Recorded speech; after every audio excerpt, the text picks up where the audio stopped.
We now, instead of 10:10, we're starting at 10:30, and I'm hoping that we can finish the session at 11:15 or at the latest 11:30.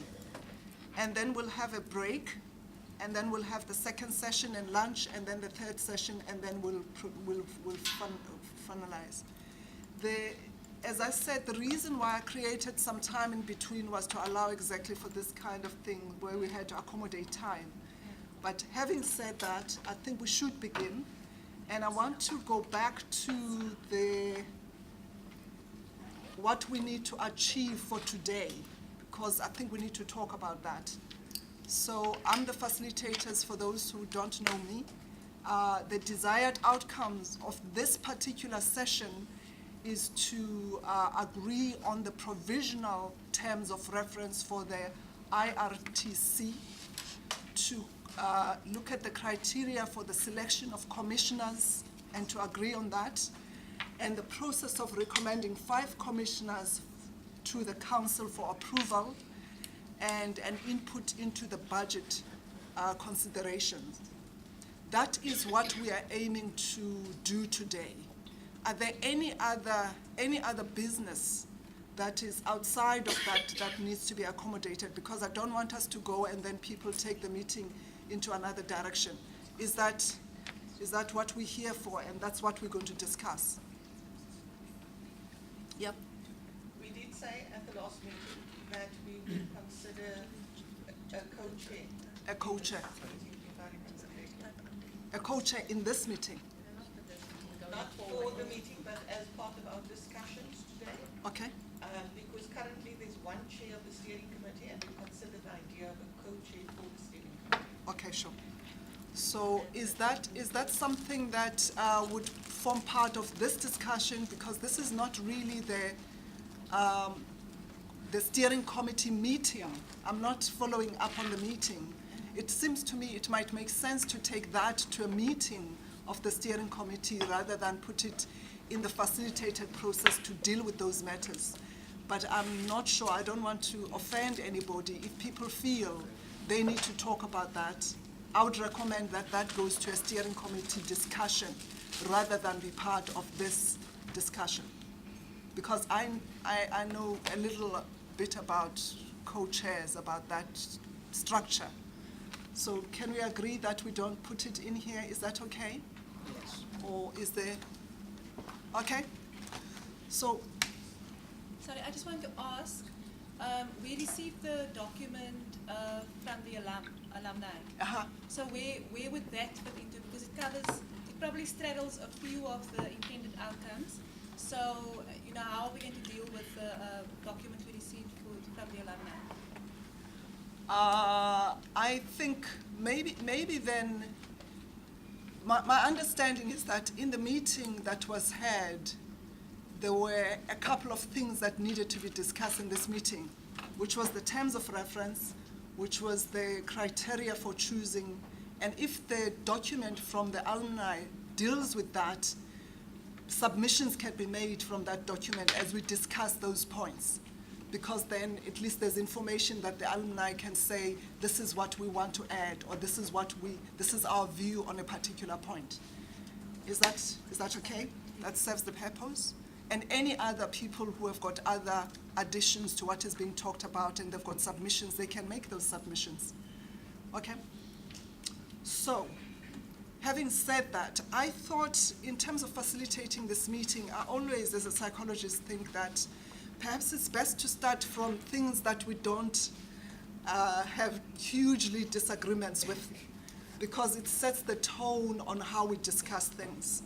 So even though the agenda is framed in that way, I would really like us to start from the criteria part, because that will at least set the tone for how we move forward. I know that the terms of reference are the most contested, but perhaps we could start with something that we can deal with quite quickly, hopefully, and then move on. So I'm going to ask that to be put up on the screen, and then we can have discussion around the terms of reference and come to a consensus or an agreement. And any additions, if for instance from the alumni there's some additions or comments, then that could be factored into that discussion. So can I propose that that's where we're starting? We're starting with the criteria, and then the choosing of and then we go back to the terms of reference and then discuss the budget as the last point. Is that okay? So we will start from now until at about, I'm hoping 11:15 or 11:30, and deal with this matter. And so here it is in front of you. Can I have then a discussion around this in terms of how you'd like to take that process forward and reach some kind of consensus? Over to you.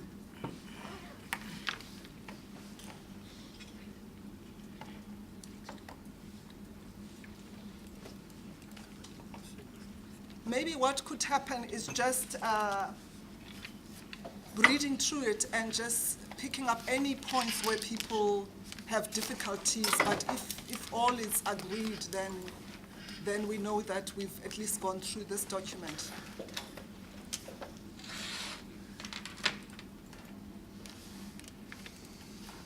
So the first point is commissioners must be persons with integrity and commitment to social justice and must have support from the wider campus community.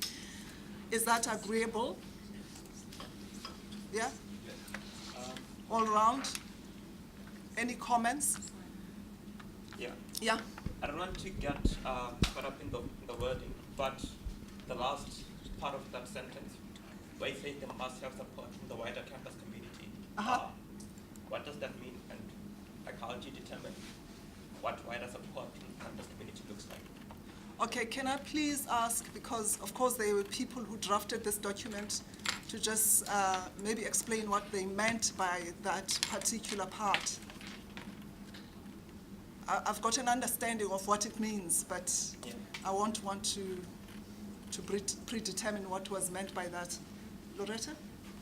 So I think one can translate that practically into having the support of the members of the steering committee, as the steering committee represents the different constituencies on campus.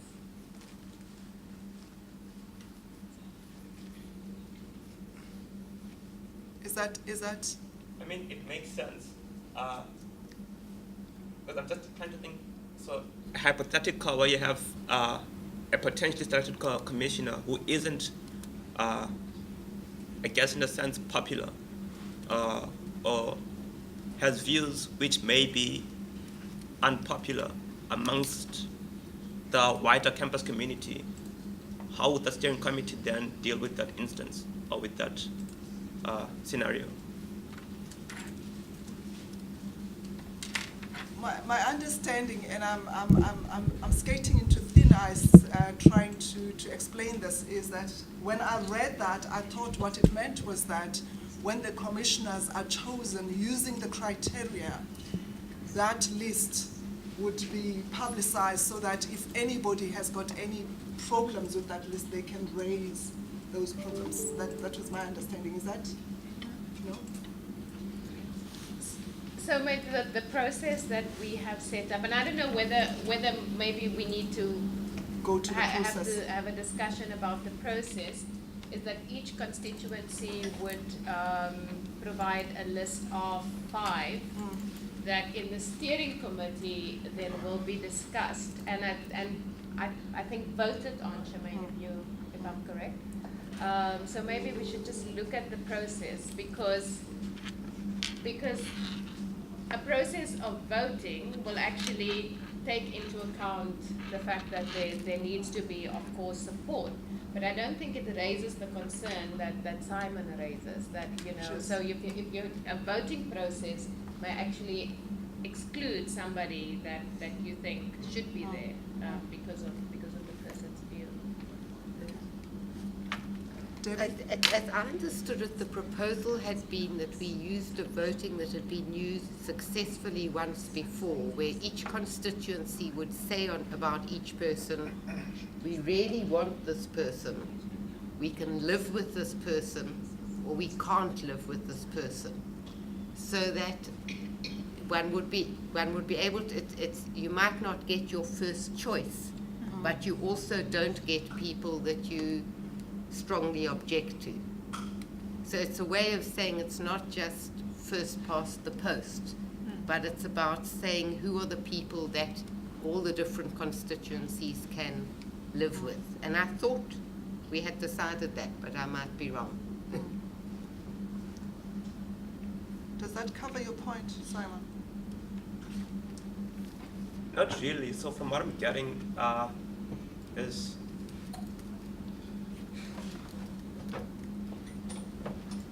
I mean, it makes sense what the last speaker is saying, but again, it still doesn't, for me at least, answer. It seems like a compromise which people in this room are happy to live with or accept. So if that's the consensus of the House, that's the compromise that's going to be made, then that's fine.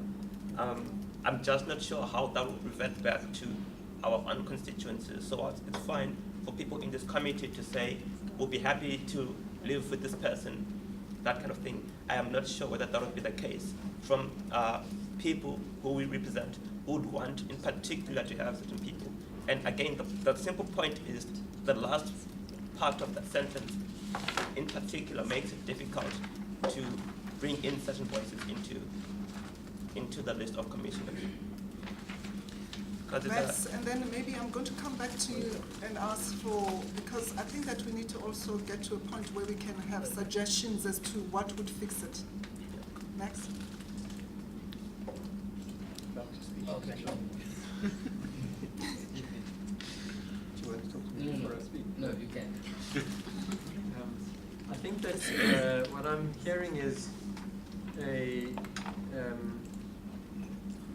potentially two different kinds of teams of commissioners.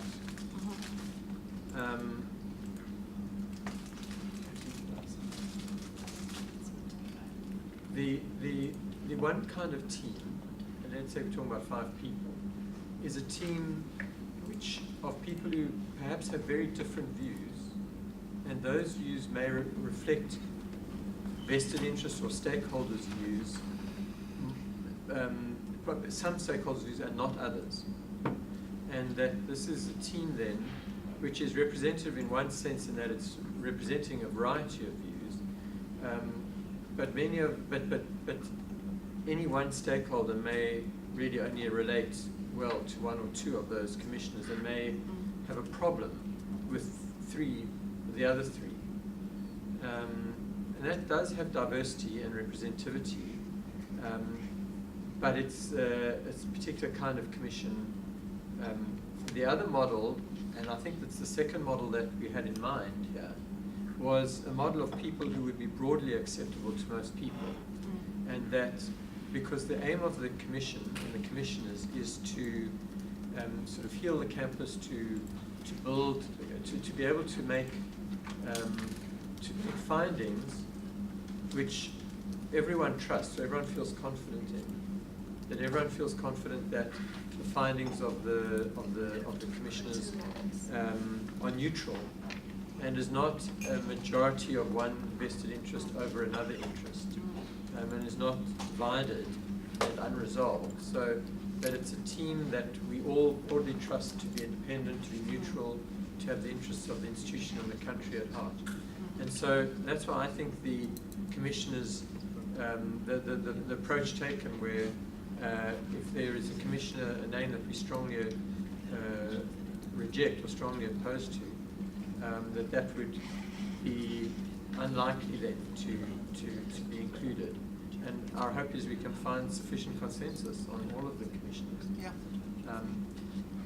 In terms of the process and whether one consults with one's stakeholders that we represent, we did not think that that was appropriate, and we thought that probably we would not have the live streaming even for that part of the discussion, because this is quite sensitive. We're going to be talking about named individuals.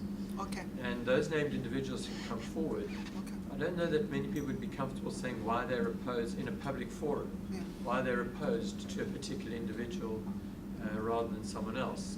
It would potentially affect their relationship with those individuals or even embarrass those individuals publicly. Those individuals never asked to be considered in that way. So I think we'd have to be careful about what sort of broader consultation process happens around those. Everyone can nominate but that probably the steering committee should, in camera, Yeah. try to resolve the list. Okay. Thank you very much, Nelson. And I think you're right. Maybe we shouldn't confuse the process of the process with the criteria. Maybe just deal with the criteria right now, and then we can go to the process and then flesh out exactly how that is going to be done. Russell? Thanks. I think that the concern is with the word must. Must. I think that's what the concern is, Okay. because it's fairly fixed, inflexible, must have the support. Okay. I think that's the concern. I think that maybe the language should be ideally should have the support, or Okay. so that we capture the sense that we're striving for consensus. Because it may be the case that there are certain commissioners where people do have concerns, but in the interests of the greater good will say, well, that's fine because we're balancing it in other respects. But I suspect that it's that very strong injunction, must have the support. And the fact that we are a divided community, as we all know, makes that fairly restrictive, Definitely, yeah. possibly. Okay. There's. Yep. Thank you very much for that, Russell. Yeah, Simon? I echo Russell's, I guess, suggestion and proposal if that's what it was. And I'd also like to point out that whilst what the Vice Chancellor is saying must also be listened to, cognizant of the fact that this IRTC was brought about as a result of a particular segment of the university community feeling alienated from this institution. So it's not just an issue of broader campus healing, of like everyone is healing. It's a particular segment of the university which says that we feel like we don't belong in this institution. Yeah. So it's therefore disingenuous and incorrect to say that we're just this divided campus community which needs like some kind of consensus and people that haven't across the board can agree to. Because that ignores the fact that this IRTC, the call for this IRTC was made and vocally called for by particular people and not just the broader university community.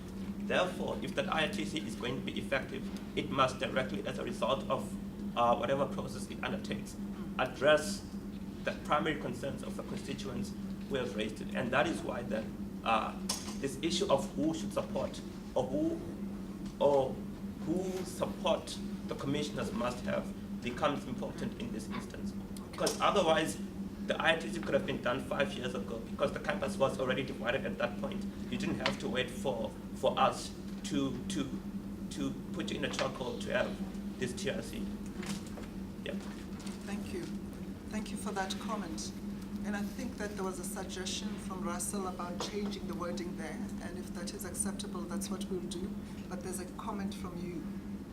I just really wanted to ask a question around, going back to the principle of what this is supposed to be. And I think we all have varying opinions as to the purpose and the probability of success of this process.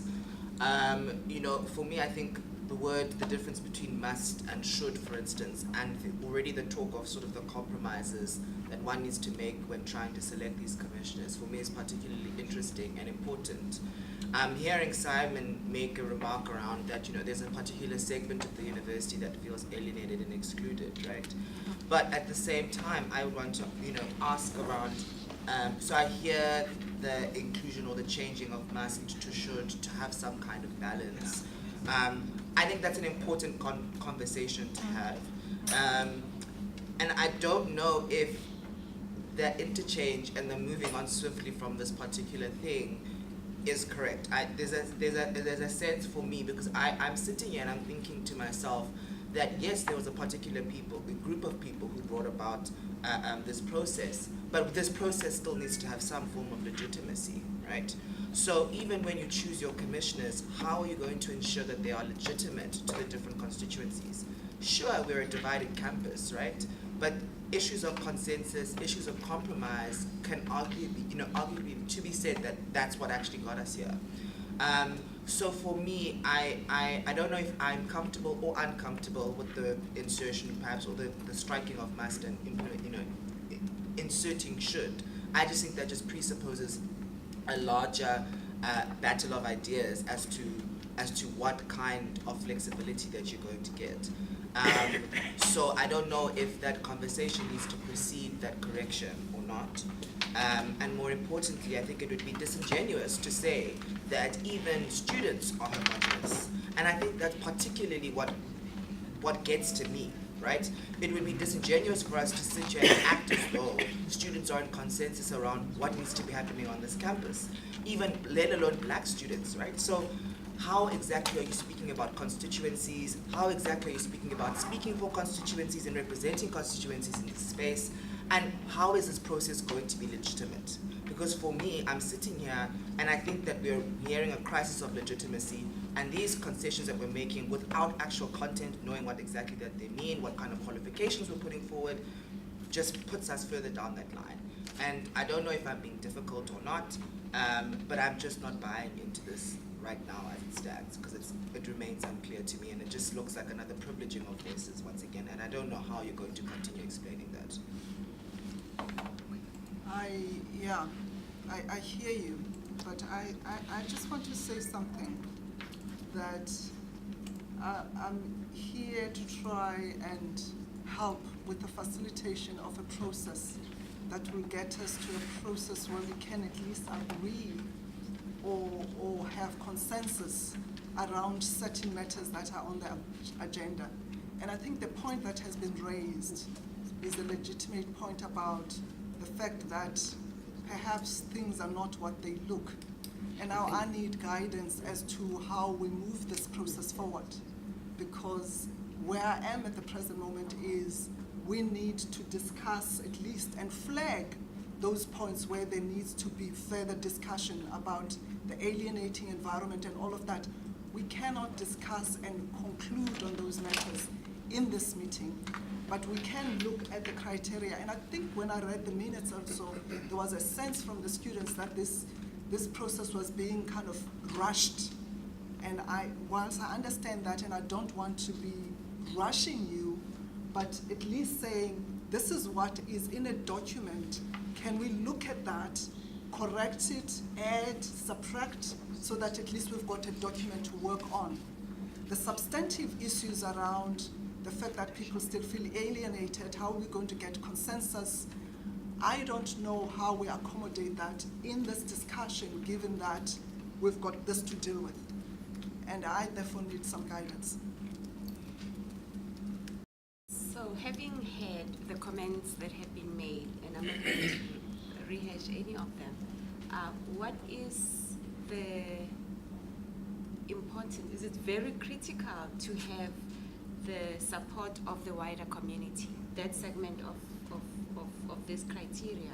Is it something that is crucial that the commissioners that are selected, understanding that the ultimate selection is going to be done by the steering committee, with that understanding, is it crucial to have support of the wider community? I think the decision has to be taken around that point so that we either have that statement in or we don't have it in.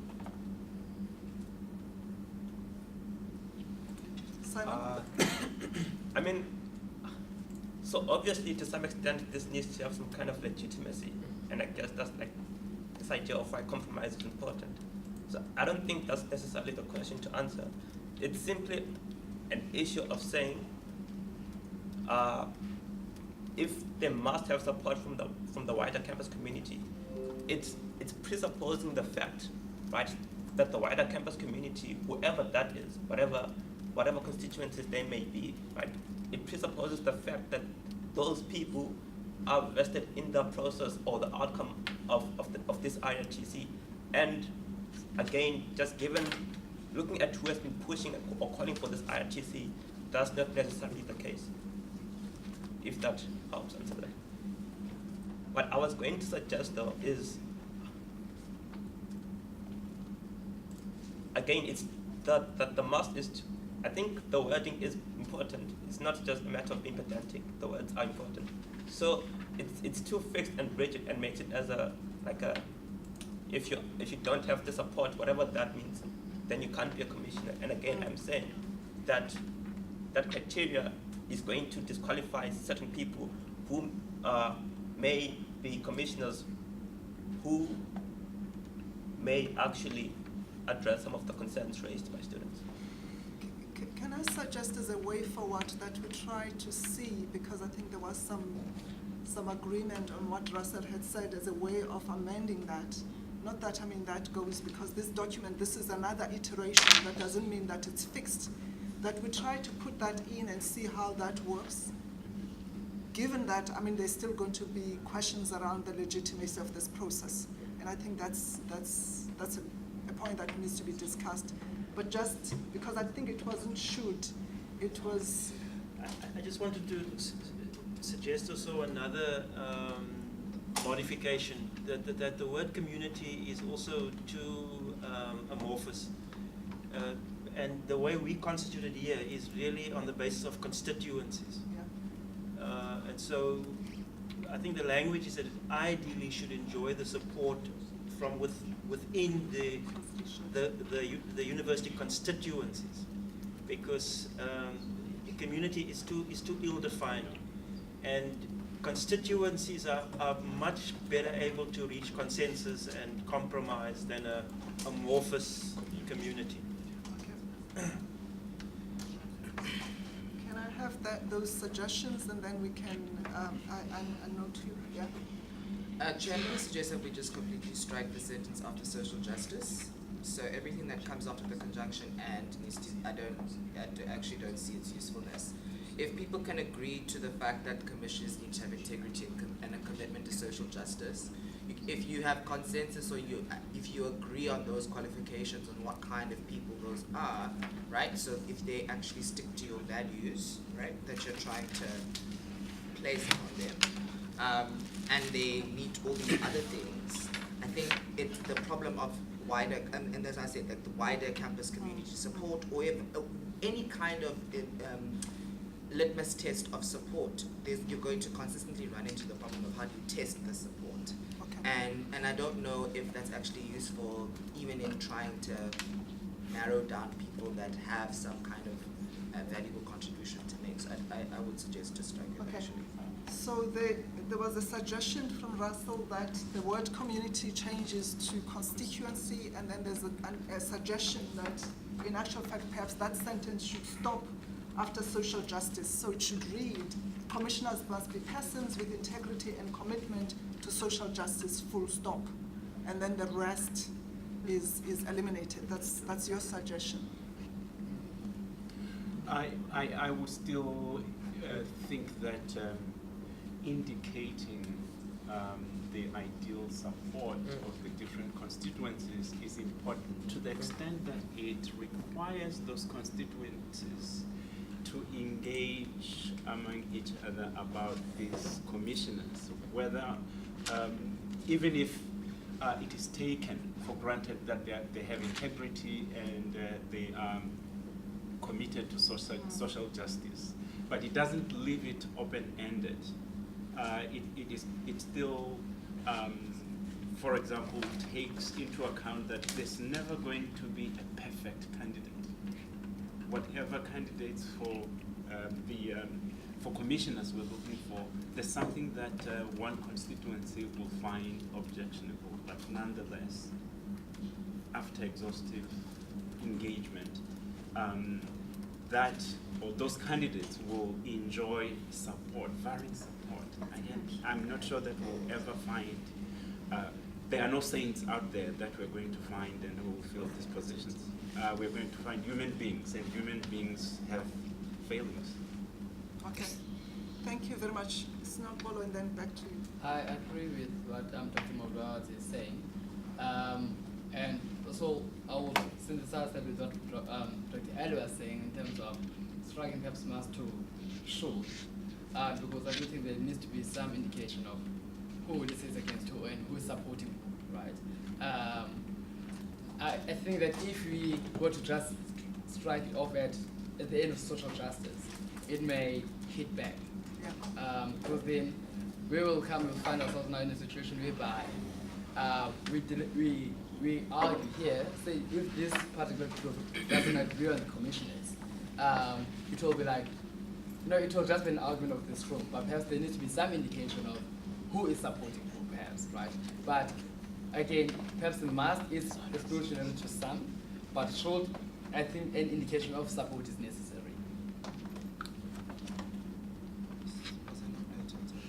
Can I hear him and then I'll come back to you? Sure, thanks. Listening to my colleagues, I think there's some good arguments being made about this, and it strikes me that this document is serving two purposes. It's criteria for nominating commissioners. So the constituencies are going to use this for nominating commissioners, but we are also going to use this for selecting commissioners. Now, I think this is what my colleagues from the AU have just mentioned, because within each constituency, there needs to be criteria for nominating commissioners. Those commissioners will come here, and then we have criteria for selecting. I'm not sure these are the same criteria, because there may be a need for lots of consultation within constituencies in the nomination process. And in that case, it makes a lot of sense to have that last clause. But in the selection process, when this comes back to the committee, the last clause may not have the same effect. Yeah, I just wanted to, maybe, Chair, maybe I'm a person who's a fan of cutting the fat. But when I look at the rest of that sentence, so while I understand and I hear the explicit, I suppose, mentioning of this wider support or drawing of consensus, one would think that it's implicit in the fact that this is a consensus-driven process. So how else would you agree upon a commissioner without that, discussion and debate around that? So, and I suppose that was an important point that was just raised now around, the process for nomination and the process for selection. Because the process for nomination, right, particularly if it's constituency-based, are you asking a constituency to bear in mind what another constituency would like to think in terms of when nominating somebody? Or is this a template for when it gets to this forum? And that distinction is actually particularly important. Yeah. And I think that's what I am speaking to, yeah.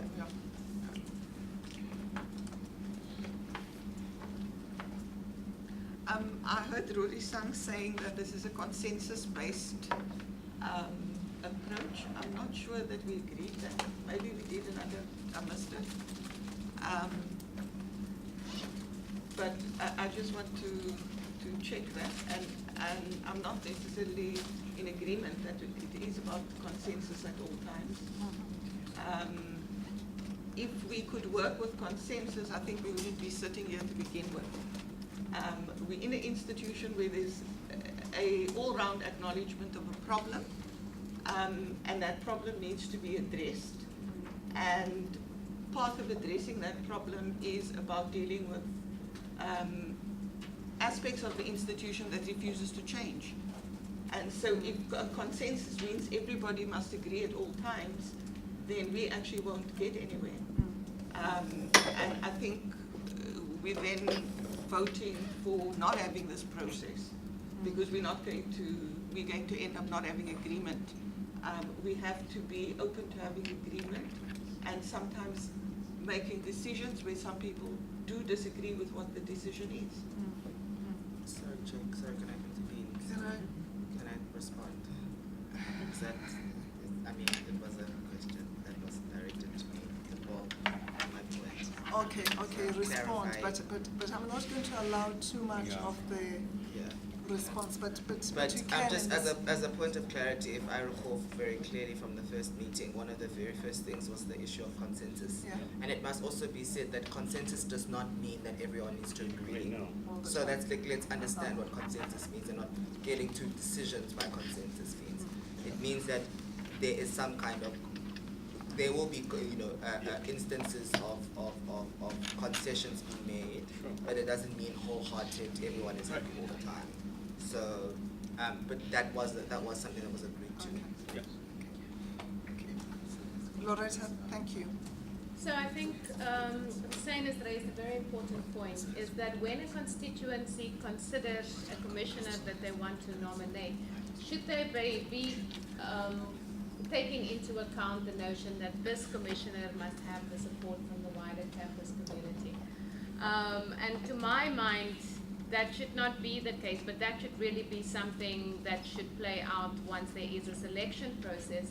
And I've just gone through the minutes, by the way, and I see we haven't discussed the process of selection. Yeah. And so that will have to be a conversation. But I think each constituency, to me it makes sense that a constituency must consider somebody with integrity, and given the process, must consider the notion of somebody that's committed to social justice. But I think it actually puts a constraint on a constituency to then think, well, will this commissioner have the support of everyone? So I think we should actually, in line with the suggestion from Rory Sang, end it at social justice. And then when we think about selection, that's when we will think about what kind of support is there for that particular commissioner. Is that a suggestion? The other way of doing it would be to just highlight that part and just leave it until we get to the point, so that when we take it off, it's covered somewhere else. That's another way of doing it. But there was some hand there. Yeah. Look, I think it's important to understand why that clause is there, right? And it all comes back to people's reasons for wanting this IITC to happen. And it comes back to the kind of stories and the kind of experiences that people are looking to hear in the commission, and the kind of recommendations, etc., that are going to be coming out of the commission. So you have an instance where, for instance, that clause may allow for instances where, like a lecturer might have been intimidated by a student, or those kind of experiences where people want to vent against how they experience protests. That may be one experience, and then people want recommendations around how the experience is going to come. And you also have an instance where you want the commissioners to listen to experiences of exclusion, racism, etc. within the institution. And again, I think the decision here must be informed about which of these issues, to some extent, should have more weighting in selecting the criteria. So that it's a principled decision in the sense that if the Institutional Reconciliation Transformation Committee is supposed to deal with the issues raised by students of its deep coloniality and systemic racism versus lecturers who want to cry about how their academic programs have been compromised, and students who haven't been able to go to holiday or have been threatened by the protests, and want recommendations as to how to deal with that. The decision here, and this is why that clause is important, it informs the studies which are going to be held in the commission and the recommendations that are going to be coming from the commission. So it's important that the principle be clear as to what this IITC is actually supporting, because again, that clause isn't ideologically neutral, is what I'm saying. So, and the steering committee needs to decide which of those two issues receives more weighting. And I think it's clear that the predominantly important issues are about the deep-seated coloniality of this institution, its unrepentant racism, as opposed to trying to comfort and give people who felt like they can't express like how their lives have been compromised by protest, a voice to vent and cry to the commissioners. And often that skews along racial lines as well. We mustn't shy away from that fact as well. Okay. Thank you. In the interest of time, so there are two proposals on the table, and is it possible that we could, there's one Rosang's suggestion, which is seconded by Professor Fios, that which was made by Dr. Eddie, further amended with what Dr. Mulawut had said. Is it possible that perhaps the committee will decide on that and then move forward? But as I said, I would like to reiterate the point that one, even if you look at this particular sitting, right, we represent a variety of constituencies. From the students, we may have a particular view that even the political weighting of this constituency is not necessarily in line with the student interest or with the primary constituency which feels alienated. Okay, and we can point to a number of representatives here, right? If you were to stop that clause there, it then brings the conversation only to us when we're discussing commissioners. And now we may come to a majority. Let's say we may come to a majority decision on Commissioner X. Yes, let's go to Commissioner X. But the majority decision is because of how this particular committee is weighted, right? HOD is here sitting in Senate. Dean's here sitting in Senate, right?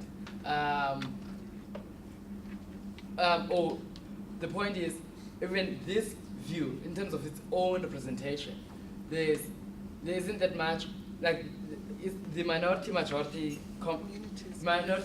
dilemma, where insofar as getting consensus becomes a bit problematic. So although here we may seem to agree on Commissioner X, well, that one commissioner that they may agree on a majority perspective, maybe there be the commissioner that is well rejected by the primary constituencies of the university. Hence, I don't think that an indication from who the university would or would not support is important, right?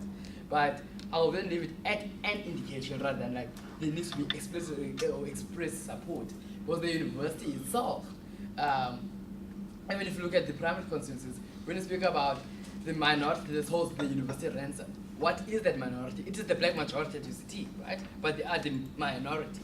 So we do need to have an indication, but we cannot say there must be a support from a wider campus. Suppose that supposes a homogeneous, or homogeneous means like the same, right? Yeah. So a homogeneous campus.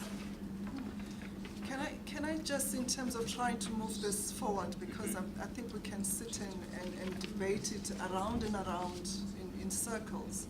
Now, there are two proposals. One is that we cut it off at social justice, and another one is that we kind of change the wording to talk about and ideally have support from the wider campus constituencies. That was a suggestion that was put forward. Can I just get an indication of which one of those we go with? Because, yeah. Just to try and move this, otherwise, I mean, I think we're still on point 1 and it's 10 past and I'm not wanting to rush this. I mean, would you like us to go around, or would you just like a vote of hands one way or the other? Well, I'd love to see how the House is moving on that. Okay, let me rephrase it. Of the two suggestions, which one are we? I mean, I think that there is point also that in terms of selection, there could be in the criteria, that second point could be moved into another category, where the commissioners would know, or people would know that as they select, whoever they're selecting or whoever they're nominating should have a wider popular vote. That could be separate. But I'm not sure whether we have completely agreed that that part falls off, because there is a huge argument to the contrary that maybe it should stay, but it should be somewhere else. Huh? Somewhere else. Can you please remind us of the two suggestions again? The two suggestions, one suggestion was that we cut that sentence to from social justice and just have it as commissioners must be persons with integrity and commitment to social justice. Yeah. The other suggestion is that we should add and ideally have support from the wider campus constituency. From the point where I think there's an argument that that could be taken care of somewhere else in terms of the selection process. Okay. Look, yeah, I think the House may acquire and decide which of the two phrases are important. But before you do that, I just want to register that I'm not comfortable with the fact that, again, people haven't seriously interrogated why, fundamentally, that some of these clauses are there in the first place. So for instance, we aren't asking why the support of particular constituencies is important. As an example, with Senate, they have no reason, like if you have professors who are sitting on Senate who've been happy with how things are at UCT for the last 20 years, they have no incentive for them to change because they're fine with the way things are. The system is working for them as it is now. There is no reason for them why they would want to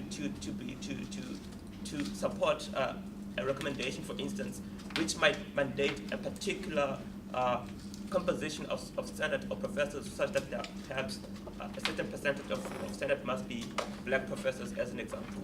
They have no, you don't know that they have that vested interest. So there is no reason, again, people aren't interrogating why support from particular campus community constituencies are important, and that clause is important because if you're saying that the recommendations are going to be, or the effectiveness of this process is going to be contingent on the fact that people supported this process before it began so that the recommendations can be implemented. It becomes important because otherwise the process itself becomes null and void. But Okay, again, so it's important, but I'm saying there hasn't been enough interrogation to understand why why that clause in particular, ideologically and strategically, and those objectives are being pushed when you want that clause there. And again, from our side as students, we're simply saying that if you are serious about this, you could have done this at any point in time. You didn't have to wait for Sharpo to happen to heal the community and listen to and all of this nice rhetoric that we're hearing from the Vice Chancellor. That could have happened at any point since 1996. Okay. Chair. Borisang and then. Thank you, Chair. While I agree with Simon's contribution in terms of the content, I think that it is tangential to the point of the inclusion of the sentence, okay?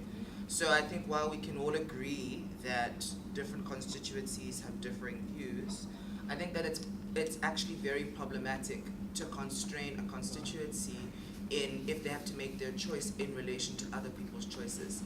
That's the point of having a forum where different constituencies can come and contest the different names. If you can agree on values, this is not a value. That's what I'm trying to say. It is not a principle, nor is it a value, okay?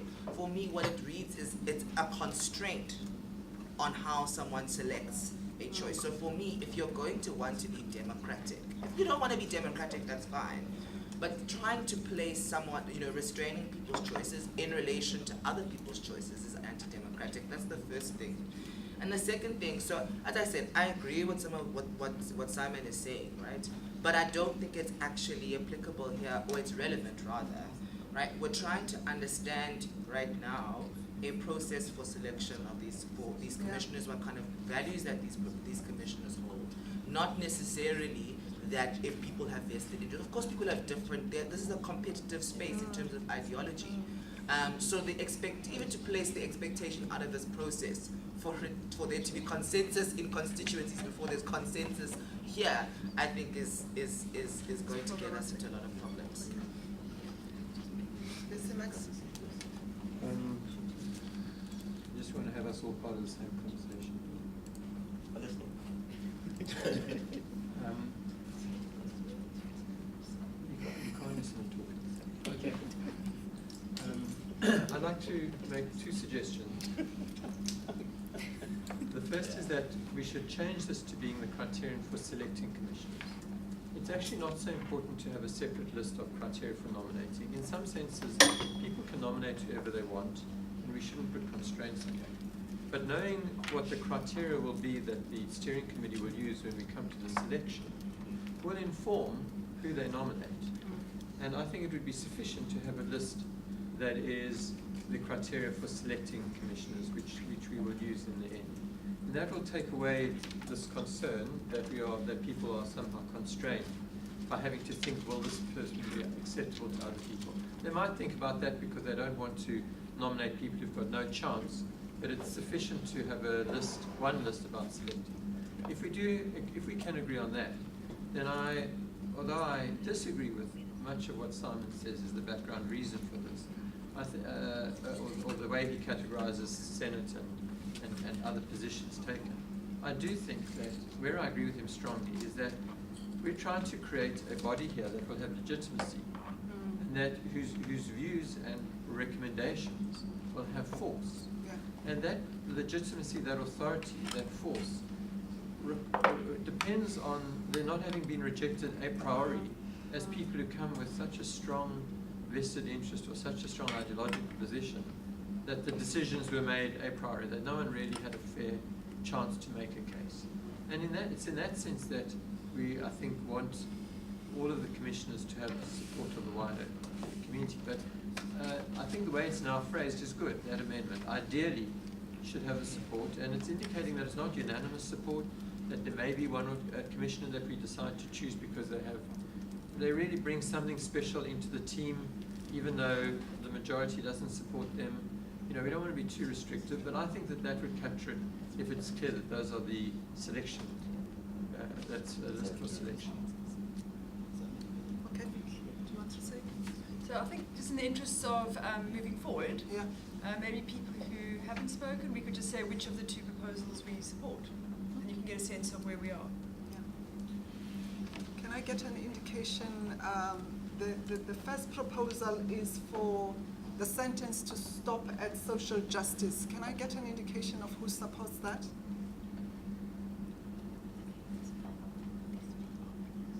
Sorry, maybe we talk about two proposals, but I actually heard three proposals.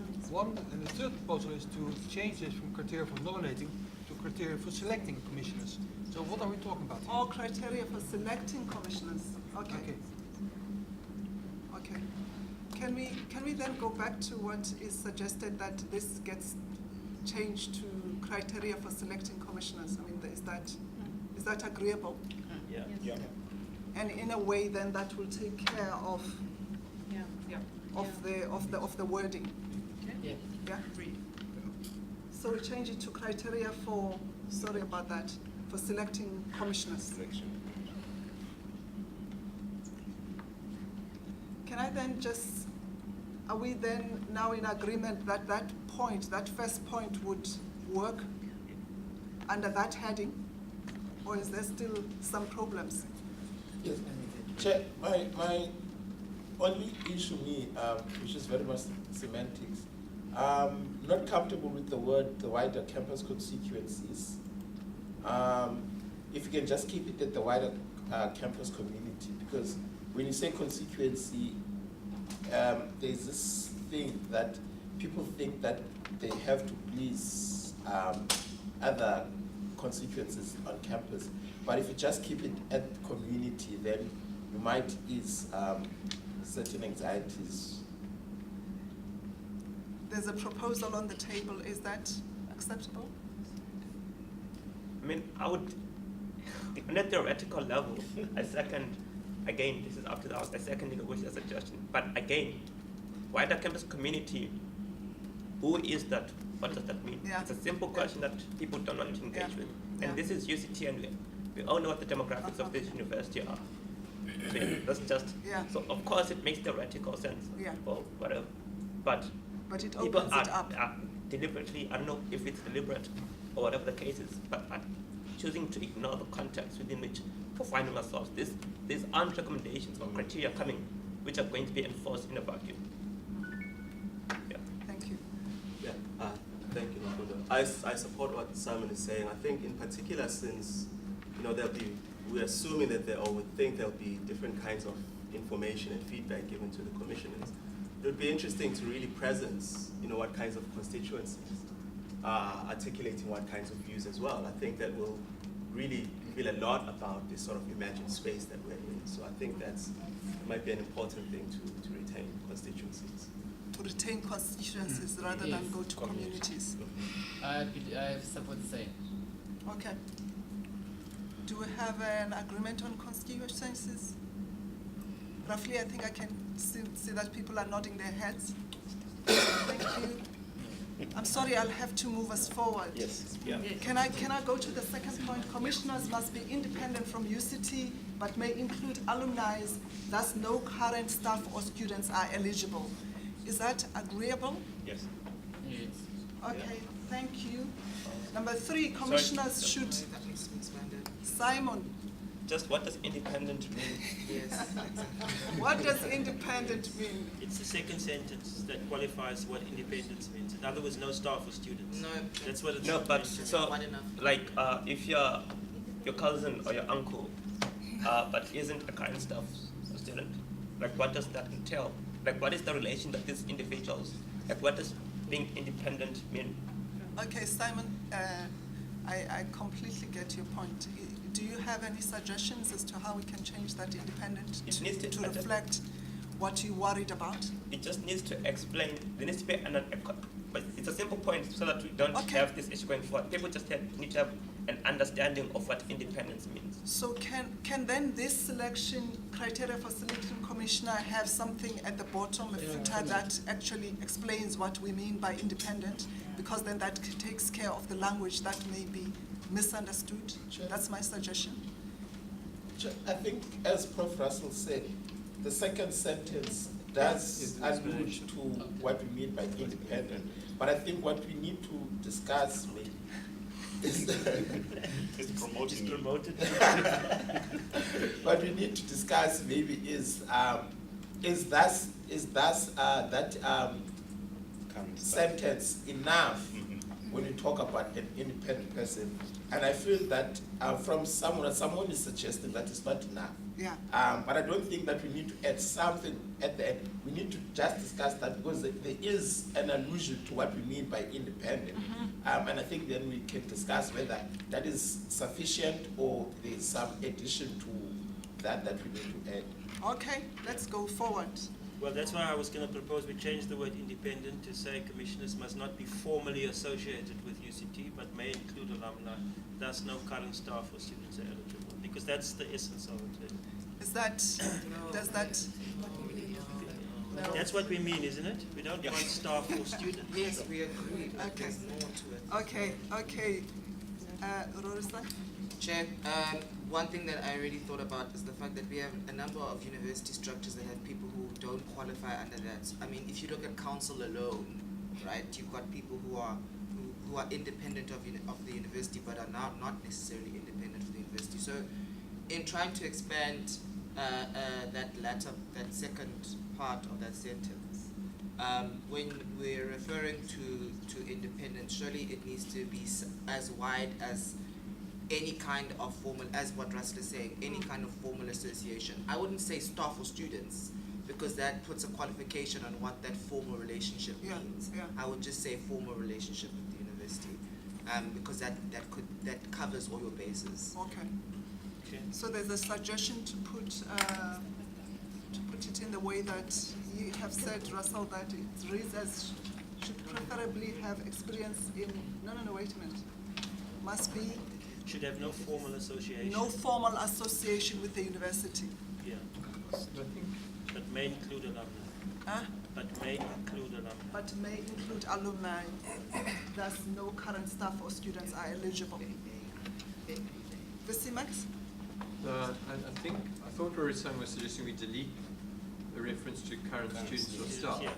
But I would rather say this means inter alia that no current students or staff are eligible. It doesn't then exclude others, but I think it should be explicit because people may not understand the formal association included. So it's just to make it more clear. Have you captured that? Question? Yeah? Question. Is there no existing definition within the university around what it means to be associated with the university? Out of interest, because I think staff and students is quite like an explicit thing if you're a member of the university community. Yeah. But I'm just not sure at the top of my head what that means in terms of like the statute or something. Just because, what about people on the UCT Foundation? What do you mean by that? And I don't like ambiguity, particularly because that's where things go wrong. Okay. So, Can we then just go back to some of the suggestion and see whether it captures or still there's a problem? Commissioners should have no formal association with UCT, but may include alumni. Thus, inter alia, no current staff or students are eligible. Does that cover it? It's a clarity, Chair. I'm still not sure what we mean by formal relations with UCT. Because, for example, the Ombudsman is said that they are independent of UCT.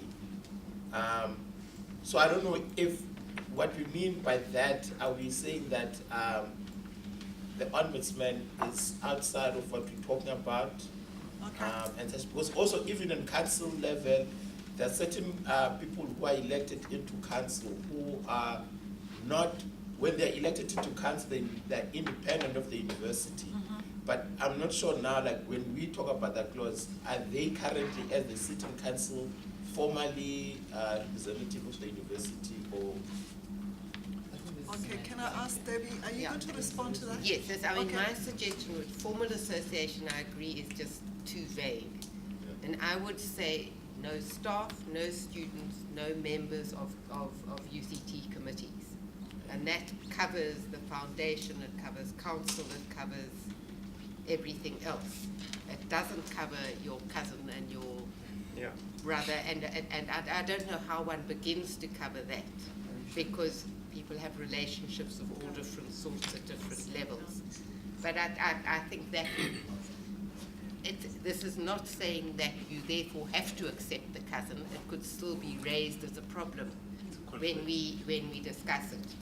But if we just cut out, if we define formal association, instead of formal association, it's current staff, which includes the Ombud, current students, and any current members of committees. So you'd have... And so it would be one sentence. Commissioners may not include current staff, current students, and current members of UCT committees. Okay. Before we refrain, so is that, okay, there are a lot of hands. My members to a footnote, please. The commissioners should have no formal associations with the I think was like trying to put it all of it in terms of reference may become a bit too problematic, right, and too pedantic. I think then perhaps a footnote rather would, like we can leave the sentences as is, and a footnote rather opens room for one, a declaration of interest. Two, we can say independent from UCT. UCT may be independent. I may have no relation with UCT, but let's say I invested to say, or UCT invests in my business whatsoever, right? And I would not necessarily fall in any of those things. So no formal associations, as it is vague enough for it to be expanded in a footnote, and for that footnote to even have further room for, I don't know, like we can define it as we go, right? So I think we could just have that, like instead of trying to have all of it covered in one particular sentence. I think that was when we were talking about independent, that was the kind of suggestion that I was making, that perhaps if we've got a footnote that explains what it means for no formal association, what does that mean? Then at least you explain then, so that whoever looks at that knows this is what is referred to. I wonder if the sense we're trying to get it, and I think it goes along with what you're saying. It's a conflict of interest with the independent. So the conflict of interest might cover people with familial relationships as well as a potential conflict of interest or declaration of interest. Clearly, if I have a cousin or a niece, wouldn't that? I'm wondering if that is not what is being suggested by the independence of formal association. That could be covered by that. Anyone who has a potential conflict of interest, which will include A, B, C, D, E. Yeah. I'm just wondering. You wanted to say something before I come back to Simon? I worry that we're trying to overthink this. We that's why the idea of independence and neutrality is really the key idea. And I think that the steering committee will apply and argue each individual case. There might well be people we want to recruit who are parents of students. Now, I think if we're going to start excluding anyone who has a child or a grandchild or a nephew at the university because they have a relation, as it is, we're going to struggle to find commissioners. Let's rather, by putting it, this is a document which is going to be public, and it's going to go out to say, help us nominate commissioners. And if we have that sort of statement in, then people will be worrying and saying, well, we can't nominate this person because they had this association. I think we should rather say the principle is about neutrality and independence. We've made it clear that it can't be staff and students, and and people who sit on committees. That's a good signal to people so they don't start wasting their time nominating people like that. But if someone else gets nominated who's the partner of someone We'd have to consider that rather than trying to anticipate every single one of them. I agree with the same. Yeah. Hence I'm saying like, one, with the footnote, then you also like there's room for this Yeah. committee to see whether there is sufficient interest. I mean, we need to do a balancing between employing Senate holders parent who actually may be of someone of great stature and integrity that may be useful for the TRC, and also counterbalancing that with, oh wait, this person has sense that like perhaps then we could let's create a footnote. I'm not, and also when I say create a footnote, I don't think we should do the footnote here now. I'm not sure, but I think that can be done by a smaller grouping. Yeah. So there will be a declaration of interest, right? And then we can have all these other lists that we may want to exclude. In which case, then if there is a commissioner that may seem to present a potential conflict of interest, that could be decided within, and that can also be declared to the university community if we may see that this is something that may get backlash from the university community. But yeah, I think as is the sentence there, it's fine. Okay. Can we, you wanted to say something and you want to say something? Yeah, I wanted to address the point about no current staff or students. The point is crisp, it's clear. So students are eligible only as alumni. The question is for staff. Current staff are not eligible. What about former staff?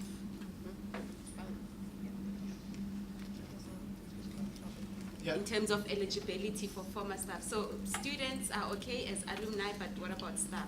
We're saying no current students. Do we want to make a statement about former staff? Also, it's for mine, it's a clarity-seeking question.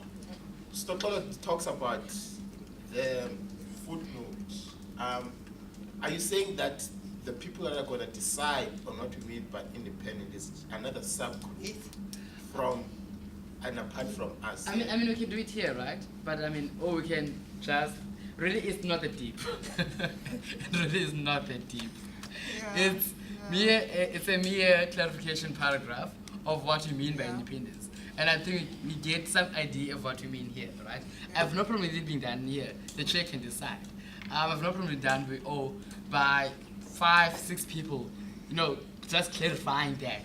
I think I would rather go your suggestion that a subcommittee can then deal with the clarification of the formulation, because otherwise we can sit here and start writing a footnote, and I don't know how long it will take, because there's already contestation, and I think the sentiments have been put forward as to what would be ideal for that paragraph.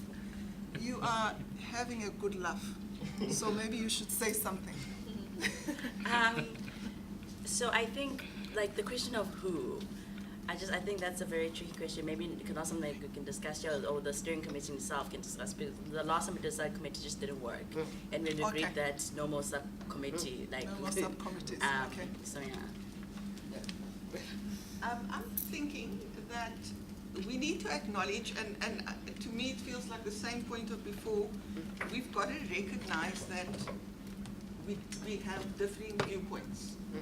We will have commissioners who have differing viewpoints. We're not going to find perfectly neutral people.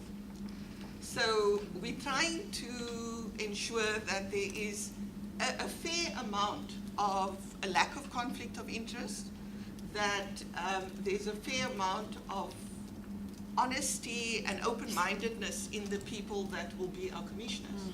And I think that's what we're trying to talk about with independence. But so one of the points that the alumni have raised is, and I think that it fits in here, is about, can people declare their allegiance? Because we know that people have allegiance. So we don't have to act like people don't have allegiance, and we'll find those people. As much as we've got the line there that's like as it stands. So I'm just suggesting add, which is maybe similar to what Sina was speaking about.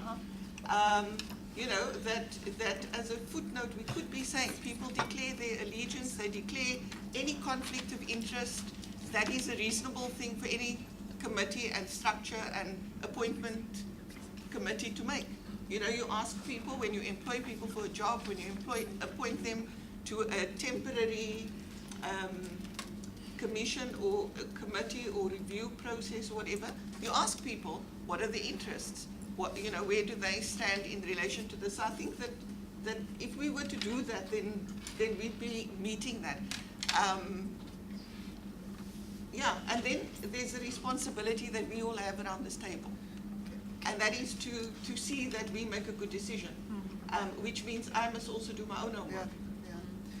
Can I suggest a way forward? Because I think that we can sit here and debate as to whether we now write there's an indication that it's important to have a footnote that will explain what we mean by no formal association with university.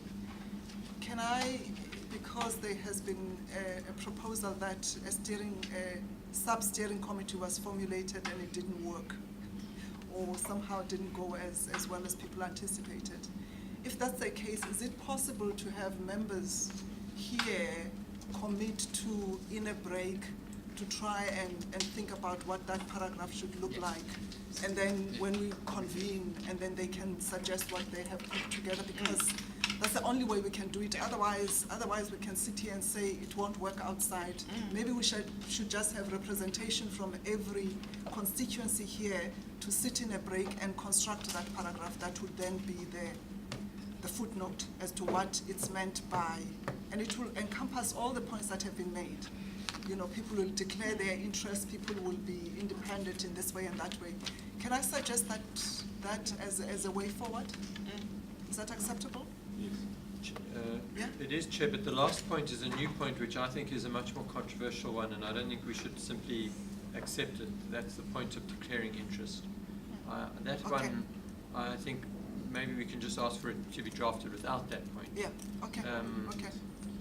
We need to understand, you know, are we asking people to declare their political party affiliation then? Is that a reasonable thing to expect people to do publicly before we would consider them as commissioners? I think it's a more complex set of issues which we haven't yet talked about. Okay. And it's a new one with respect to this. Covered. It is important, I think I'd agree with Lorna, it's important for this committee before selecting commissioners to know what people's interests are. Again, the logic of Lorna was this is like any other process where you're selecting people and appointing people. You need to know what the interests are. So maybe if the question is what type of interest, I think maybe that's another discussion, but there's no reason for me why that should be excluded from the consideration of this committee in deciding who to select and appoint as commissioners. Okay. Thanks, Namfunda.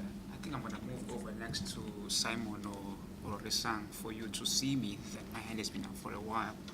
But I honestly think that if we are going to arrive at some conclusion about this whole issue, we need to understand the criteria as a whole, read it as a whole.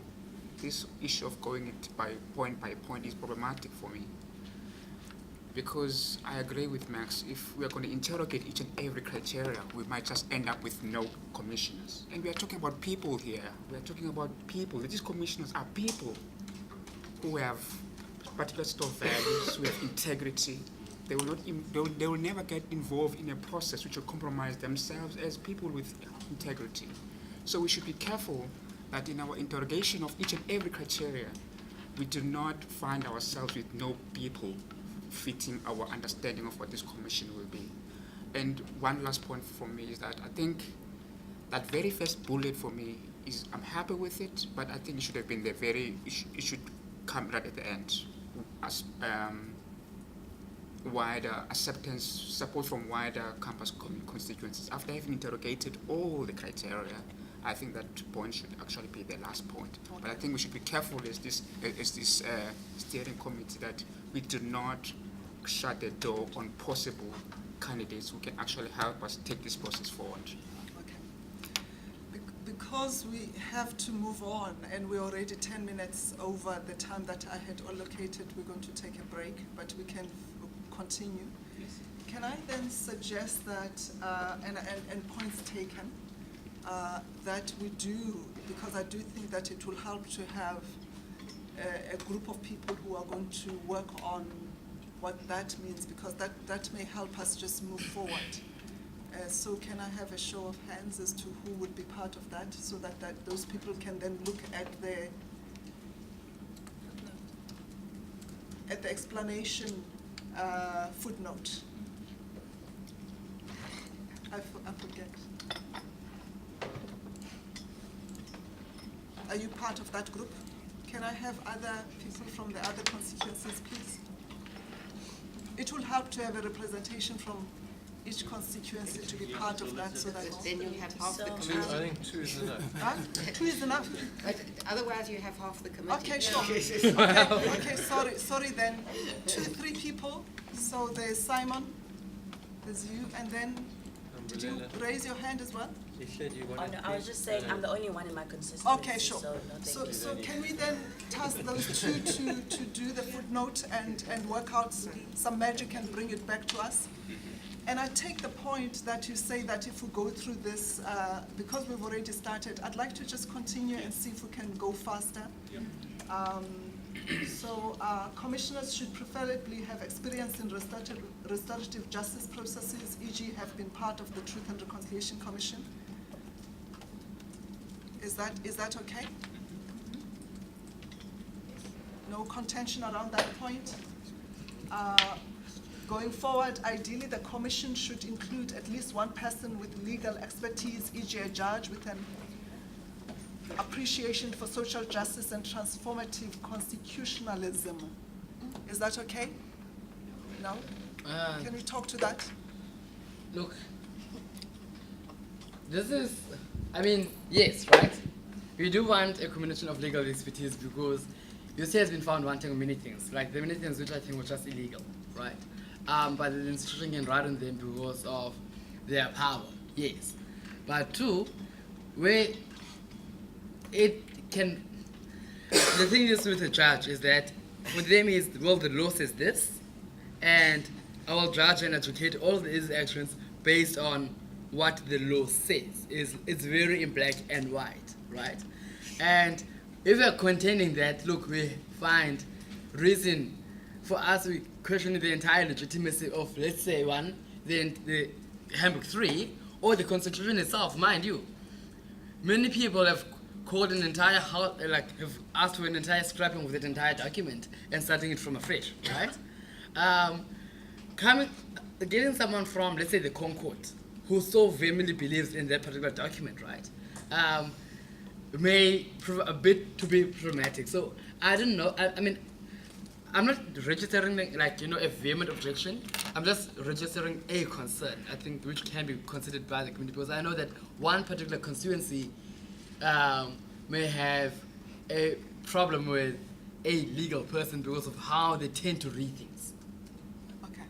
The judge will take that under advisement. So it's not going just to explain. Are you intimating that no legal expertise as such, or are you saying that a judge particularly maybe not, that there could be a legal person?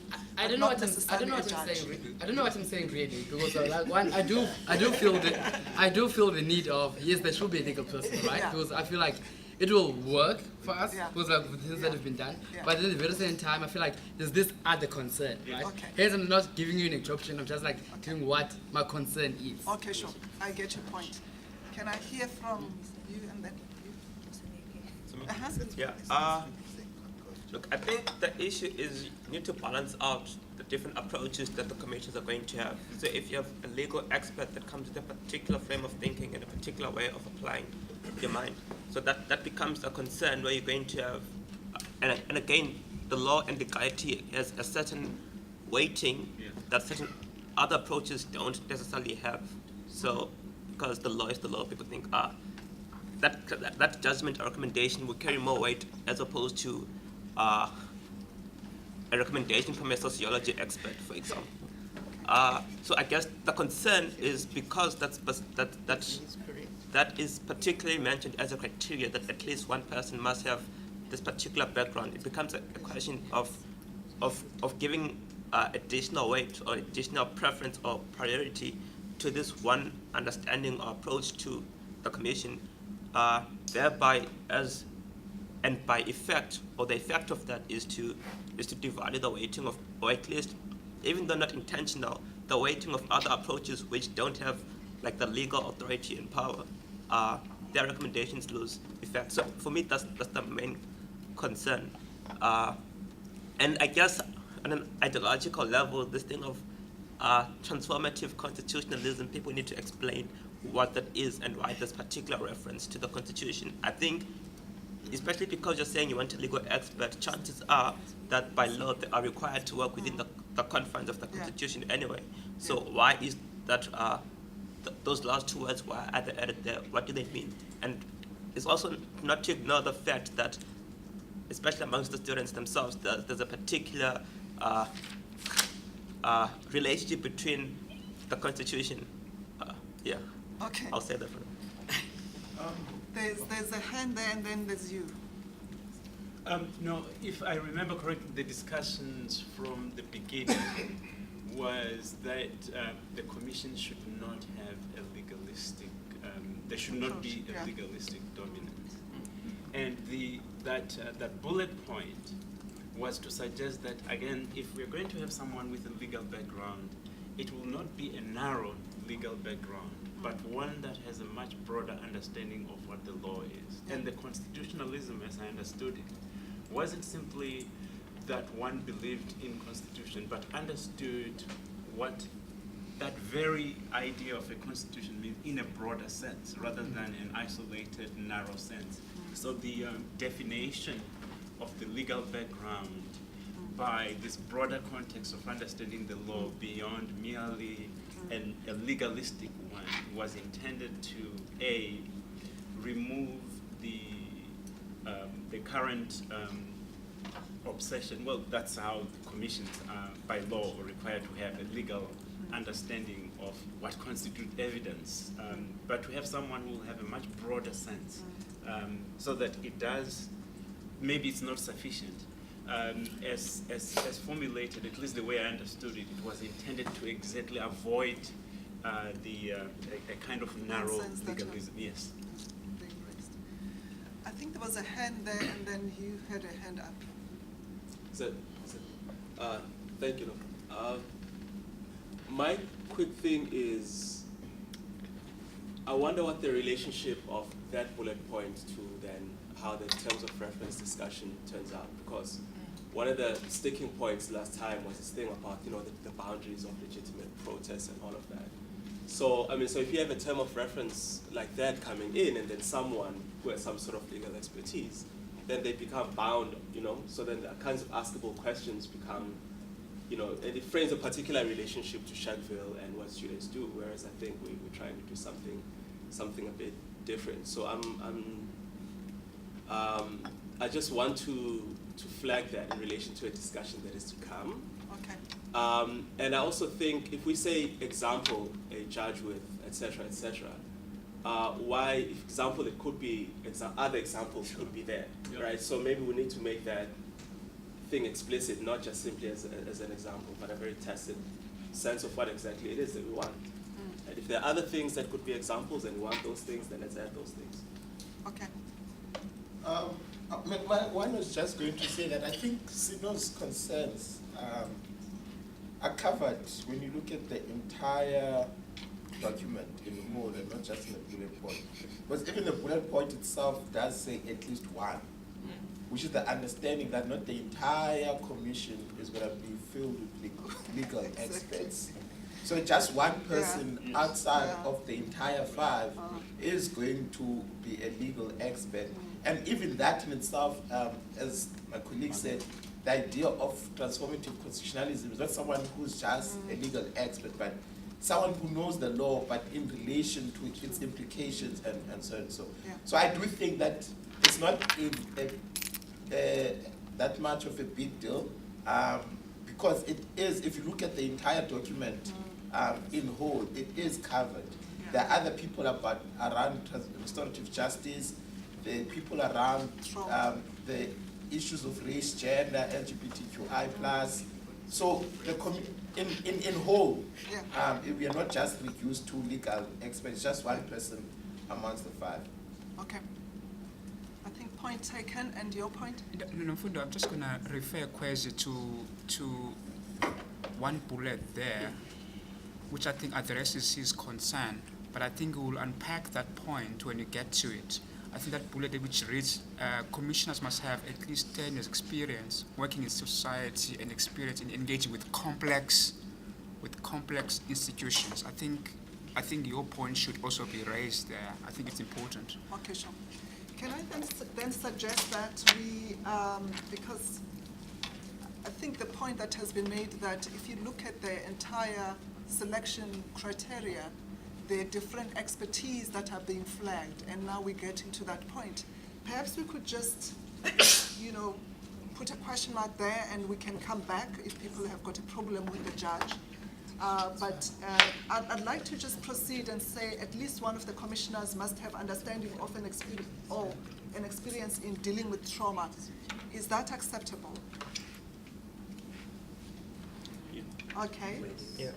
That is the next bullet. I'm just moving to the next bullet. We're going to go back to the judge because we're now looking at what is the balance of probabilities in terms of the skills that are going to be in the commission, because most of those deal with the different personalities that are going to be part of that. So I just want to go through so that if we still have something with the judge, we go back to the judge comment.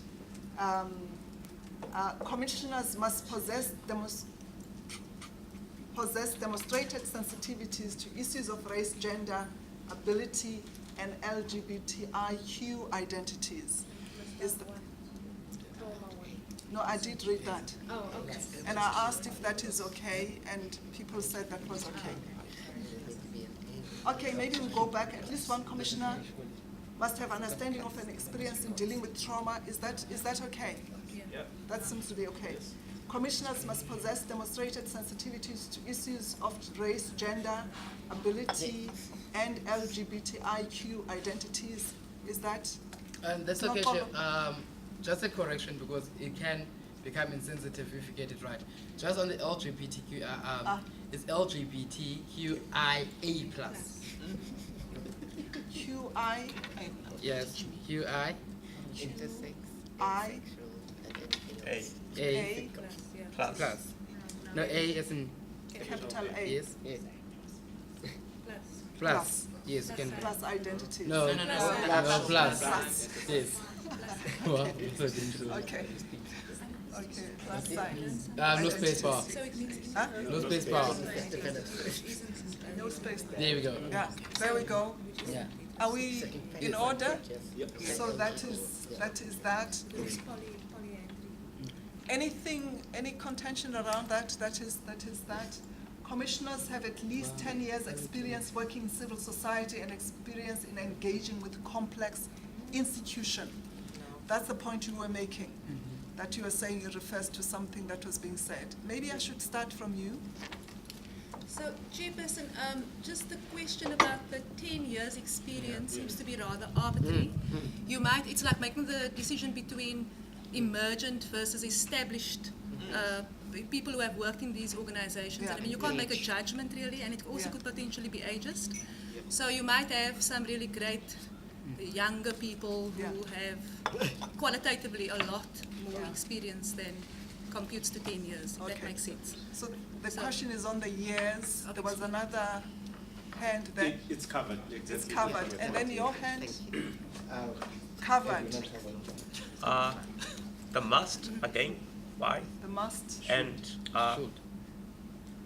this thing of working, again, the connotation, so when you saw someone has been working in civil society, that comes with there's a particular connotation of what that means politically. And again, it makes me question why people are, or whoever said, like why that is there.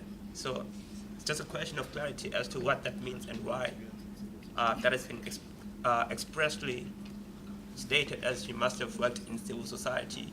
I think engaging with complex institutions can, I'm not sure why, again, because it's preceded with the must. I'm not sure why there's a feeling that you must have an experience of engaging with complex institutions. I think maybe you can say you must have an idea of engaging with complexity, but I'm not sure why that needs to be codified necessarily to institutions. Okay. Yeah. There's a question, Visimax and then Rorisa. Listening to the discussion, I think we should probably drop that bullet altogether. As it's phrased, it looks like all the commissioners need to have that. Yeah. And I don't know, for example, if you did have a judge, whether that would count as working in civil society. It's part of government in a way, or it's part of it wouldn't normally be called civil society. And you may have someone coming from business, and again, I don't know if they would. So, if we had nominations who had worked in NGOs, we would certainly, I'm sure, look favourably on them. But it wouldn't surely be a requirement for all commissioners. And we haven't said there that at least one commissioner must have that in the way that we did above, that one commissioner must have an understanding of trauma. So I'm not sure that this is adding anything except the sense of experience. And we might want to have a clause that says commissioners must have sufficient experience, but in a way it's saying the obvious. When we ultimately evaluate them, we'll look at the ones who've got the relevant experience. I think we wouldn't take people who didn't have sufficient experience. I would suggest we drop that. There's a suggestion that that gets dropped. Any opposition to that? Was I not noted? Oh, that is you. Sorry, Rorisa. But I mean, given that I am largely covered, I just want to support that view, just because this is liberal institutionalism and it's problematic. So I think it needs to be cut. So, Thank you, Rorisa. So just the context of that phrase came from the original document that was, there's original agreement, and then there was a document that was circulated after our first steering committee meeting. And the original phrasing was commissioners drawn from civil society must have working experience, okay? And must have experience in dealing with matters of complexity, which is very much coming back to what you said. So I think maybe it's just been rephrased, and maybe the original phrasing is better. Well, that would be okay. Thank you for that. Can I go to you? Yeah, no, that's my memory was that this was in the sense of at least one commissioner should have experience of civil society. So it was about one wants to include that perspective, but it's not everybody. So I think Nikki's explanation of how it landed up like this is very useful, because that's not what was, and I don't think it was, I didn't understand it when I saw it the first time as complex institutions. But can I have a comment from there? Yeah. So I would suggest, Mitchell, that we go back to the original phrasing of the point. Okay. Because as it stands, the only thing that it adds there is the idea of having someone from the civil society and experience. And I think experience is obvious. If you look at the other bullet points, it's already covered. So I think the only thing we're trying to add there is the experience from civil society. So I think if we go back to the original phrasing, it's much better. Which was what? Can you read you want that? me to read it? Yeah. Thank you. So commission.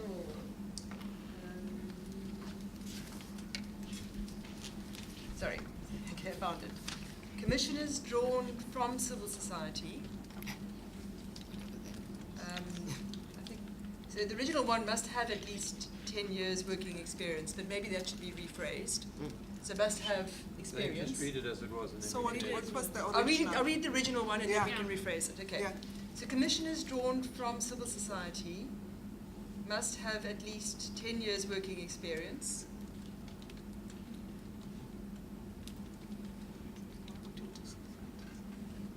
And must have experience in dealing with matters of complexity. Yeah. Full stop.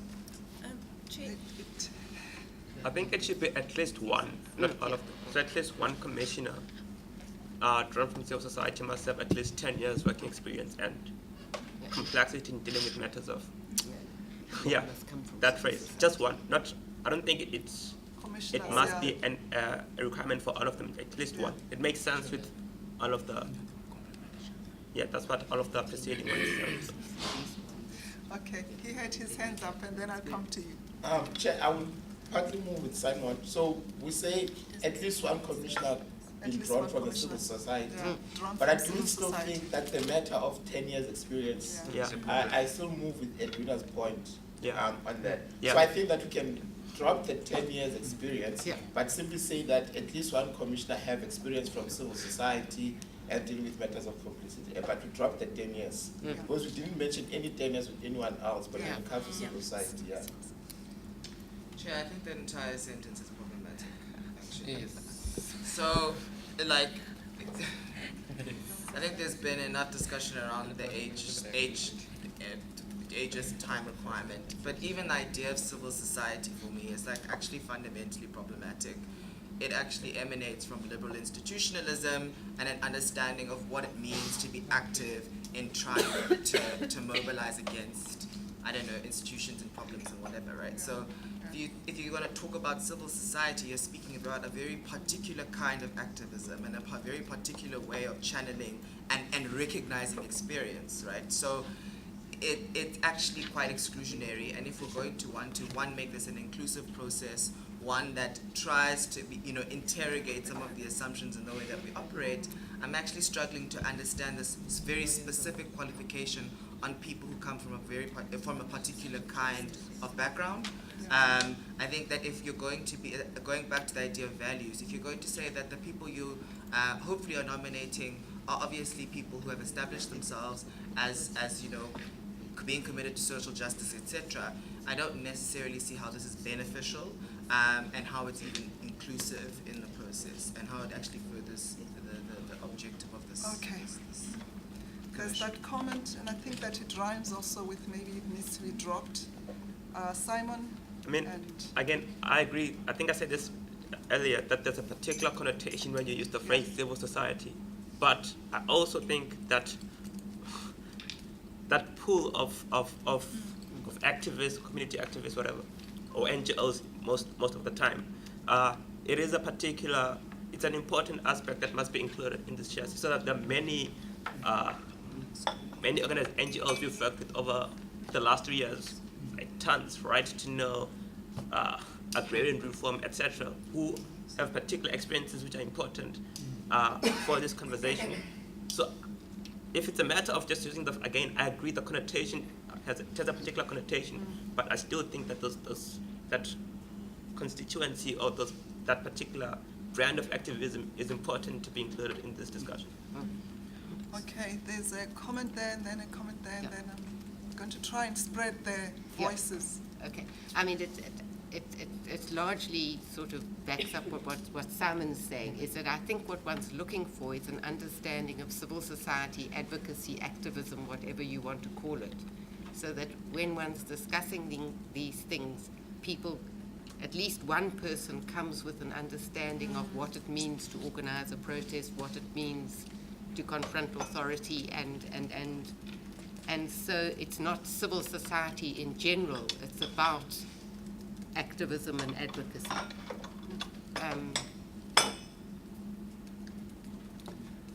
Okay, there was a hand here, sorry. It was my hand. I wanted to say that I think that that's an important constituency. Just like judges, you can also say you have this kind of a judge and you have that kind of a judge. You, in civil society, you have this kind of civil society organizations, So we're not going to ask cancer, for example, to be the people participating in this, and we're not going to ask some organization that's got a missionary approach to their work. We're looking for an organization or a person that would come from a background and a practice that can contribute to the issues that we're trying to address in the university, and I think that will come out when we actually look at specific candidates. So yeah, and I think we need to keep it like that. Okay, can I go there and then Snowball? Yeah, I think I understand Rory's concerns, but I do move with Lorna on this one. Understand just as much with judges. We know that, at least from our side, the idea that law in itself, predominantly, is very much problematic. And we can say that but we do understand that there are people within the legal expertise who have a certain way of understanding the law, which is the same as civil society. Civil society currently may be very problematic, liberalism and all that, but there is an understanding that there are certain people within civil society that there's an experience that you want to draw from. And also, again, it's just one voice amongst the whole. If you look at the document in its entirety, it's not overwhelmed by the civil society. And also, when each constituency, when they nominate, they will nominate someone that they think that, for example, if the students feel as civil society is very much problematic, they will look at certain organizations or someone within civil society who at least represents their views, and they will nominate accordingly. So I do think that is still an important point to keep, but the concerns must be noted. I think the 10 years is very clear. Yeah, the 10 years. To be dropped and yeah. Chair, I just want to be clear, and I want to go back to the point that I was making earlier, is that there's a difference between having particular, like, principles, values, things that you're looking for, and a difference, and a specific constituency of people, right? So when you're referring to legal expertise, it's because you understand the value of the legal framework, right? But if you're going to say civil society, you're actually you're speaking to a specific constituency and group of people, right? And maybe I'm being pedantic, and maybe I am, and I'll concede that.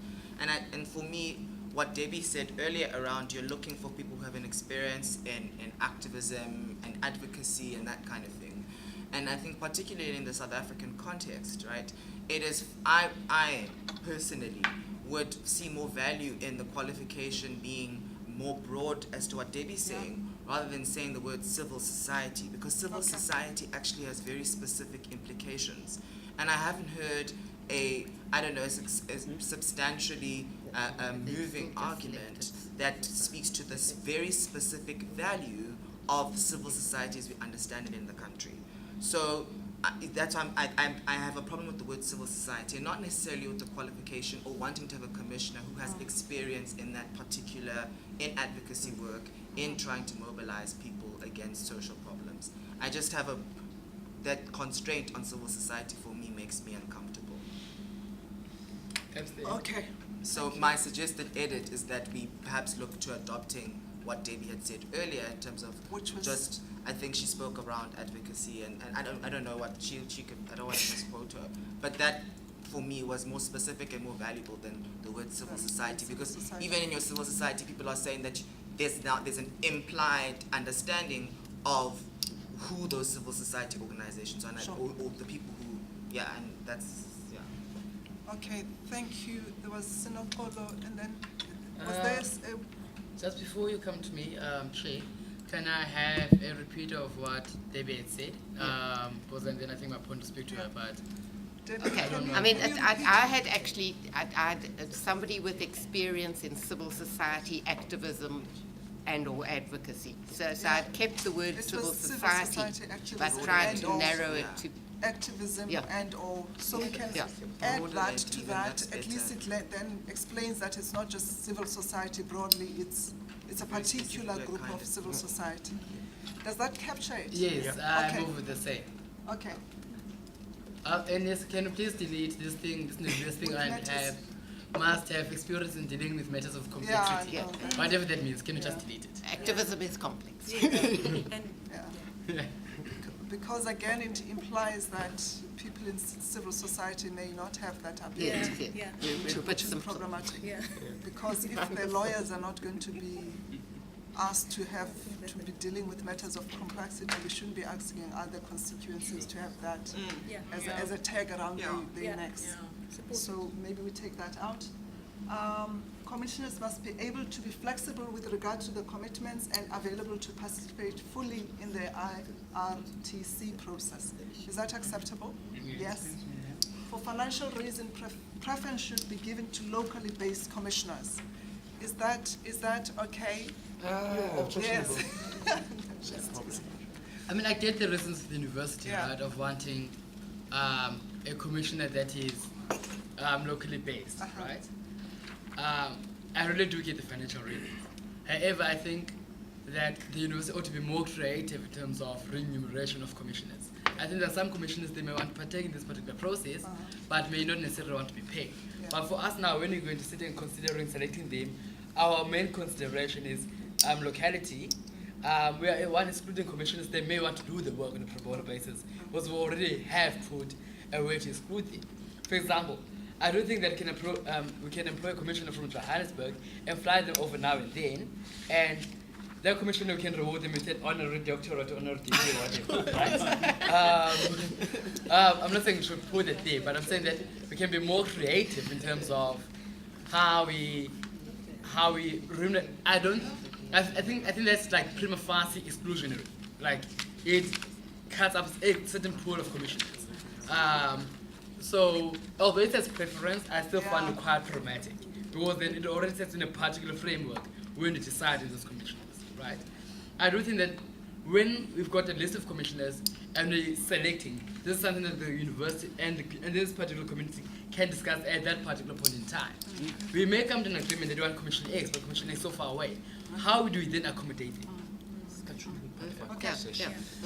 Yeah, I don't think we should debate that. I think we should just exclude it. And the previous point does, to some extent, relate to it on the flexibility. You know, we're not going to appoint somebody who says, I'm too far away and I can't come and I won't be available.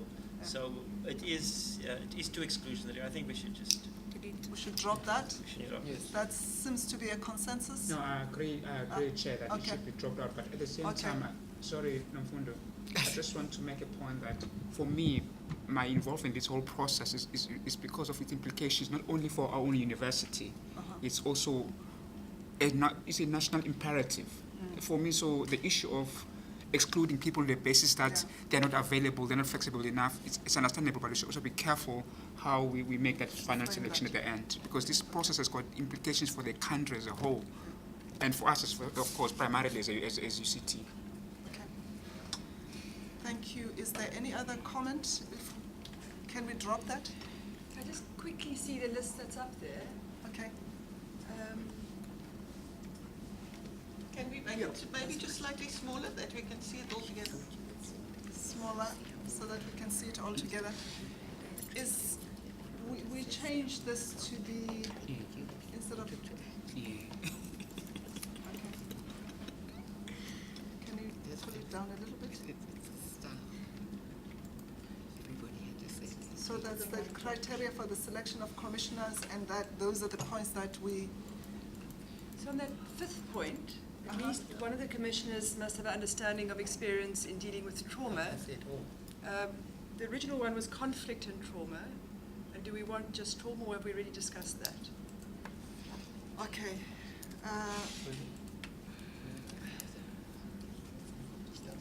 Snokolo, you raised your hand. Is that in relation to that?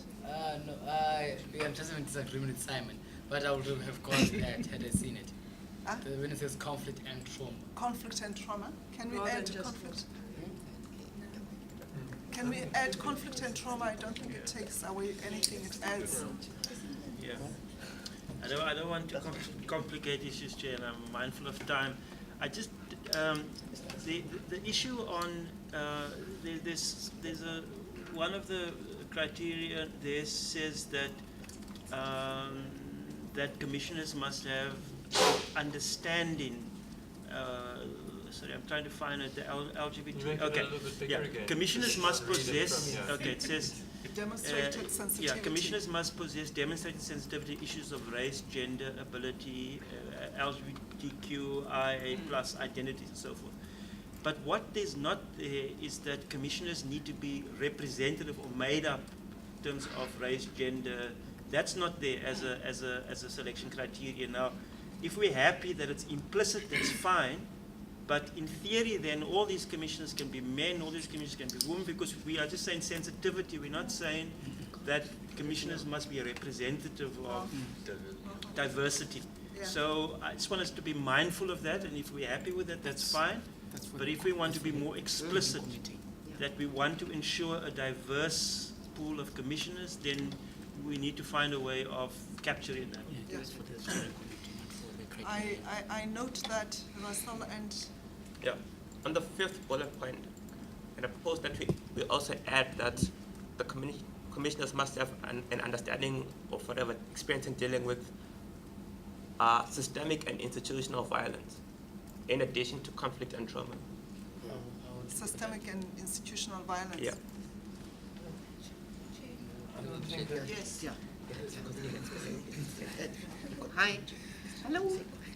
Simon. Simon. Can you Oh, so institutional and systemic violence. dealing with conflict, trauma, Systemic and institutional and systemic violence. violence. Yeah. So that's what you want to add in that. Okay, that's fine. Can I? Shay, on that point, I think we discussed this way in the beginning, on the point of the trauma, the one, I can't now see the numbers, but that last point, the understanding of an experience in dealing with conflict, trauma, institutional and systemic violence. Are we expecting one person to have all of that? Because you might actually find that you have a very skilled person in trauma, but they haven't really worked in sort of conflict, group conflict situations or conflict management or conflict, whatever you want to call it.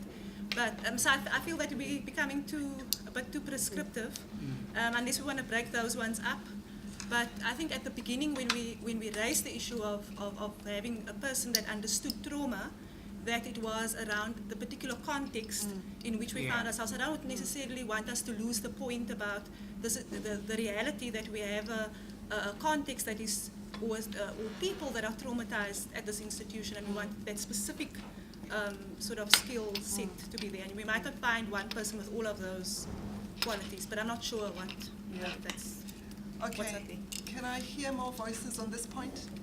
Chair, I'm not sure if the criteria is going to capture everything that we want it to capture, because some of the issues can actually be interrogated differently, maybe in another process.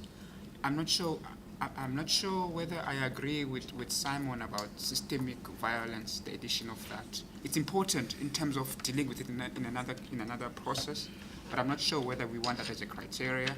But I agree with Edwina that the word trauma in the last 3 years in this has just been used recklessly. I mean, we need to contextualize it. But I'm not sure, which I need guidance here. I'm not sure whether institutional and systemic violence is the right context of putting that there. And I think it is, that's why we're here. Sorry, let me just finish, Namfundo. The point made by Russell earlier is also important, but I don't think it needs to be part of the criteria. I think we are clear here as part of the steering committee that if we elect commissioners, they will be they'll be very diverse. So I don't think it needs to be part of that criteria. It's fine. Well, okay, maybe I shouldn't insert my thinking. I actually thought, and I am going to do that, I actually thought that it's important to, because we live in a society that forgets about these things, sometimes it's important to state the obvious. Otherwise it gets lost in translation, and then you can't go back because there's nothing that says you have to make sure that commissioners are representative of gender and all sorts of, I mean, I think it may be, I don't want to impose my thinking, but I think I hear where that point is coming from. But Chairperson, I think it's quite a simple insertion really, whereby it says commissioners must possess. It can just say commissioners should be from diverse backgrounds and must possess, right? I think that covers then Russell's point nicely. So if we go to the point immediately below the highlighted point, commissioners should be from diverse backgrounds and must possess. And then if you go back to the point above, I would, I must say, I would support what Simon has inserted in social and systematic violence, because then one that also qualifies what you mean by conflict, really, right? It doesn't matter if you punch me, I punch you, and an indication like who gave through the first punch first. It's the type of conflict that happened. And also like, when we say, and we are bringing context to it, which is why I disagree with you. When you say in another process, because I feel like this is the process for that, right? Because like, we've always been in conflict, but what kind of conflict has it been? So they, I think, is a qualifier to that. Such that even, I think we can even drop the word conflict, whereby it may become confusing or too ambiguous. Because I think then the last insertion of Simon already implies that. When you speak of violence, it is necessarily a conflict situation. You don't find violence and peace in peace, you know? So I think we can even drop trauma, institutional and systematic violence, because then what it does, when you read the sentence without the word conflict, but it's like trauma, institutional and systematic violence, it then also tells you from where does the violence arise, where does the trauma arise from, right? I mean, because there are types of trauma that could be given by a whole range of things, but for the trauma that experience, it's a particular type of trauma given by a particular type of actions of a particular community constituencies. So I will then move that we delete conflict, but we keep the sentence as it is highlighted. So at least one of the commissioners must have understanding of and experience in dealing with trauma, institutional and systematic violence. Yes. Yep. That's the proposal. Yep. And is that, yes. Are you agreeing on that? Just a quick qualification. Are we wedded to the idea of saying at least one? Could we not say commissioners? Yes. And then in the selection process, then so that we retain that language, which is really important. I think that's important. And then we can decide that at least one of those people can, okay. et cetera, et cetera. Okay. Mr. Max? And then I would hope someone else would raise this question in a way, because I don't yet have a fixed view, but in a number of the interventions, particularly from student representatives, they were saying the language that we use should not, I mean, for example, Rory Singh talks about institutional liberalism or institutionalized liberalism, and he's concerned that we write into the terms of reference an ideological framework which predetermines things. I think writing in the terms of institutionalized and systemic violence is doing the same thing. And for that reason, I question whether we should put that in there. There will be no doubt that a lot of people and a lot of submissions will be made to the commission, and the alumni submission that we circulated a couple of days or two ago captures that very nicely. The importance of those issues being raised and persuading the commissioners, making a case to the commissioners about that. But I think that there would be a lot of other people who think that the word violence it has a particular meaning, and that when it is used in another context it has a different meaning, and that it's better to use a different language to reflect institutional discrimination, institutional racism, and that referring to systemic or institutional violence, when one, in this case, probably doesn't mean physical violence, it locks you into a particular view. And I'm not saying it's the right or wrong view, but the point about this is to be inclusive in the sense that it is trying to ensure that everyone can see in these commissioners an authority that they can respect and will respect the outcome from.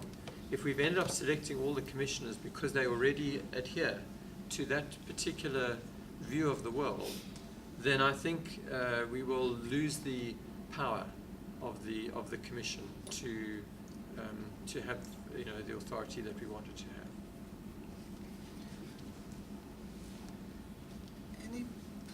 Jeremy, you had your hand. I would just like to echo what Sawabo has said and what Vice Chancellor has said. It's clearly, we have to be quite careful not to move from too far from specifying criteria into as Max says, prejudging the kind of submissions that will be made to the Commission. I'm sure there'll be submissions not only on institutional and systemic violence, but actually on physical violence. There are people who work at this university and students who have got great anxieties about physical violence, actual physical violence, right? And I'm sure we would hope that the IRTC would clearly be considering submissions on institutional violence, systemic violence, physical violence, intimidation, the whole range of things. And I really don't think, I'm like Sonwaba, I don't think we should be privileging a particular form of violence in the criteria. Okay. Look, Thank this you, Joe. this is the IRTC, and the I for that is institutional. It makes complete sense to highlight in particular why we're at this point in time. That's just off the bat. But in addition to that, again, I think I'm happy with the initial proposal. I completely disagree with what the Vice Chancellor said, but the compromise is if it's not all the commissioners because you don't want to prejudge or isolate commissioners. The initial proposal was at least one of the commissioners, and I think that is fair. Okay. Is that compromise acceptable around the table? Yep, you can live with it. I mean, I don't think it is. Sorry, I don't think it is appropriate to be privileging institutional systemic forms of violence over other forms of violence. If it just said violence, then absolutely, right? But if we're privileging institutional systemic violence, why aren't we also recognizing that there are many parts of the university constituency who are looking to the IRTC to provide guidance on interpersonal physical violence and the threat of interpersonal physical violence? Right? We can't overlook the fact that there are many people in a variety of constituencies who work here and students who are concerned about that. So putting violence in there, absolutely, that's a reasonable compromise, right? But if we're going to start specifying forms of violence, we should specify them all. Okay, it's a direct response. So, Jeremy, if you want to submit to the commissioners that, hey, I was teaching in class, then Sinotole came in with a bottle of water, and I thought it was going to kill me because I was chanting and singing, right? And I thought it was going to beat me up. That is your trauma. You'll put that as I mentioned, this is the trauma that I received from these damn protesters, right? And I don't think the VC and the institution done well to protect me. So I think that is covered, really, because and if you're going to say that I was beaten up by protesters, right? Or they threatened my life, that is a particular type of trauma. I mean, trauma implies a possession from, they suffered a particular violence. Really, I think the point is pedantic, and I think it's trite. Because then, as I said, trauma, institution, and systematic violence, I don't think any of that is covered, and violence per se doesn't cover it. Because if you say violence, on the dictionary definition, it gives a very narrow view of it. But in that manner, it's quite broad and it's quite systemic to address the fundamental issues, right? But on the point which Professor Seekins is addressing, I think that is covered by trauma. When you speak about anxieties, right, that is a particular type of trauma. So what is your suggestion? So I'm saying, again, I move with this earlier point that I had is that you can drop conflict and keep the sentence as it is. You drop the conflict part. We can leave it there as well. Chair, I think it's a reasonable and acceptable insertion because there is a concern of particular constituencies that they were subjected to institutional violence, and that's why the issue of a TLC has emerged in the first place. That is not prejudging. That's actually saying we want someone who understands an issue that we are really concerned about. Were we subjected to institutional violence or not? And so to have somebody who can bring that perspective is something that should actually be supported and welcomed. I think we must not confuse the questions with the answers. Okay. Can we, I think that is it. We drop not trauma, but conflict. No, we don't drop either. We drop conflict. No, we leave it. And we leave it like that? We leave conflict. Huh? We leave conflict. We leave conflict in. And trauma. Okay, and trauma. Okay, sure. Can I then say that those are your criteria for selecting commissioners, as we have agreed? I know that there's still a question around the wider campus community, but can we? Constituency. On that point, I thought that the suggestion made earlier, I think it was Sonwaba's, could work to help us out, and that was to split that first bullet point into two. And if we make reference to those wider campus constituencies as the last bullet point, but leave the values as the first bullet point. Okay. That could perhaps solve that problem. So we leave the value at social justice, and then we create another sentence that takes care of support from a wider, And that maybe becomes something the like last one. commissioners should have support from a wider constituency. Okay, so splitting it into 2 bullet points emphasizes the values, which is what the Vice Chancellor wants to do. And in this case, again, language, there's a particular connotation of what social justice means within the UCT framework. It needs to be clear. So we might as well say they must also have a commitment to decolonization. Because what you do when you break that into 2 bullet points, you're emphasizing, you're giving emphasis to social justice, and it's unclear what that connotation means. And again, coming from UCT, that is a UCT has, like, whatever UCT values, that has its own language and what it views social justice. So social justice doesn't encompass what you're talking about. No, I'm saying because you're giving it emphasis, by breaking it into 2 bullet points from that second clause, I'm saying it gives weighting to this framing or understanding of what social justice is within this. So then the word social justice becomes a problem that needs to be reframed. No, I'm saying you might as well add something, like there's no reason why you wouldn't have a clause with, or in addition to that, if we were to say we want the commissioners to have a commitment to decolonization, what would this committee respond to that? That's what I'm saying. So if you say that in addition to that, commissioners must be persons with integrity, a commitment to social justice, and a commitment to decolonization. Can I have your hand in your hand? I would think, I would want to think that social justice could be seen to be expansive enough to cover decolonization. I thought so. And I would not want to assume that the criteria is necessarily assuming that this is what is coming from UCT. Rather, it's coming from constituencies that might be at UCT but do not think necessarily in the way that UCT as an institution thinks, which in other words will cover the variety of views on that. Can I'm thinking about this in terms of us actually finding commissioners. I think if we add in decolonization, I'm just a bit worried that potential commissioners may say they don't want to stay away from this because they don't understand this concept as it stands. There are too many different ways of thinking about it. So I think that this is going to come up in the terms of reference anyway. So I worry about that. And social justice, I agree, there is a certain liberal sense in social justice. And I wonder if there's another way of phrasing this to give the sense that we want to convey without imparting that liberal sense. I'm tempted to say let's go back to that framing of the first and leave it at that, but you could put radical economic transformation.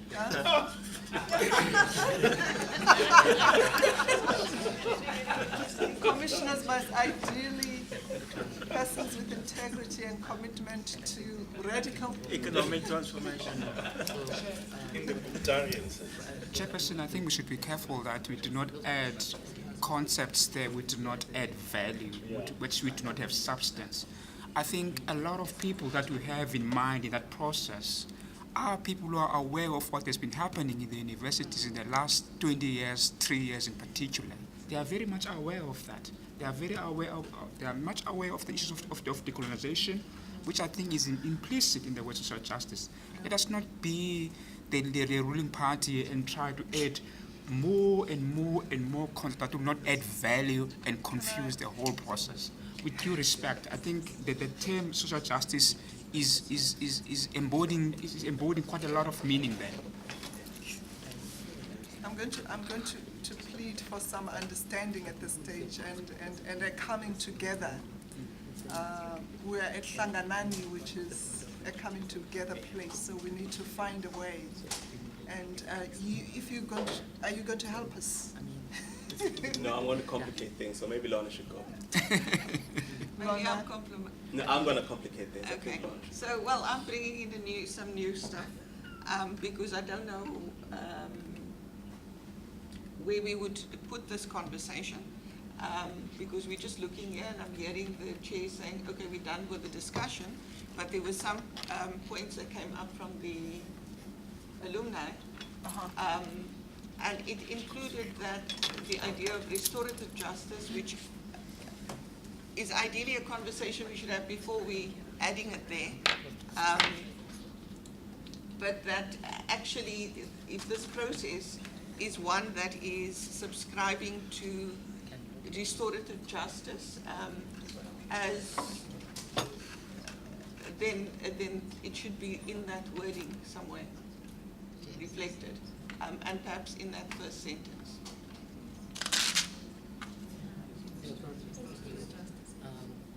Where? Social justice. Bullet Okay. four. Bullet 4 has Four is restorative the- okay, justice. clearly I need a break then. Yeah, you need a break.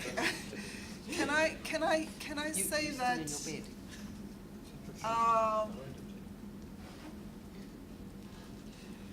Can we leave with that social justice as encompassing, and then it can be unpacked as what it alludes to, because Yeah, yeah, I could live with that. yeah, let's leave it at social justice, and you're not going to complicate it. No, I'm not. Actually, Okay, I'm not. okay. So nothing on this, but just how we sort of engage with the space and the sort of politics around Shanksville and what we're trying to do.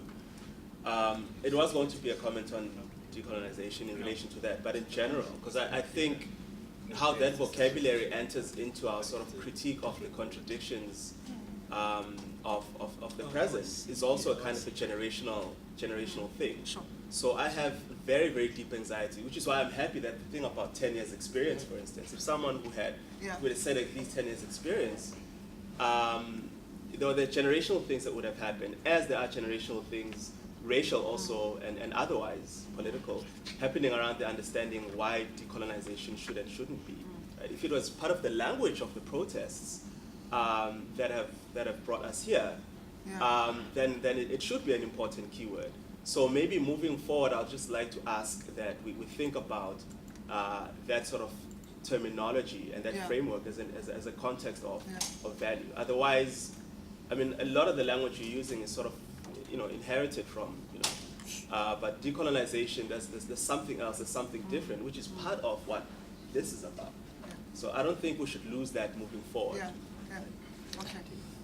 I take the point, and I think we may have to think creatively as to how commissioners, when they're selected, there is an understanding of what they have to deal with, and it may be a preamble to what this work is all about and what needs to be achieved and why we're having an IRCT in the first instance. You look puzzled.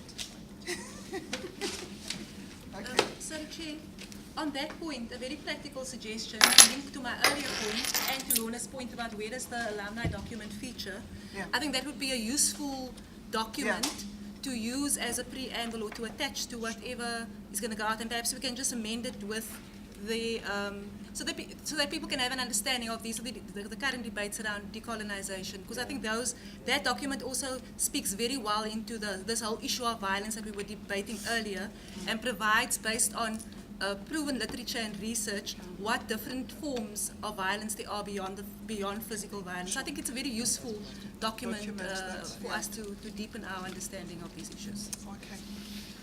I think people are tired right now, and we have stretched it beyond the time that I think people can think logically. There was another part to this. Can you just so that you see what was coming after this, so that we have a sense of process for selection of commissioners? Is that all of it? That's all of it. Establish a process. Can I please ask if we need to go from this line by line, or if we can just read through that and just get people to comment if they've got any problems, so that we don't. Is that the process? What document? The minute. In selecting the names of commissioners to be recommended, SRC decides on maximum 5 commissioners. SC 3 will constitute a quorum. Each constituency may nominate. Have you seen this document before? Yeah. So can we are there any points that people want to discuss in this, or should we take it that it's clear, and or can I allow people to just read and just raise, because then we can just maybe break for lunch and then come back. Yes, please. Okay. Okay, good. Are you wanting us Is to this read from it now? No. What I'm saying is that we can either break now, but the lunch seems as if the lunch is ready. Maybe we should. The tea has arrived. We can perhaps then break and then reconvene at 1 and take the lunch in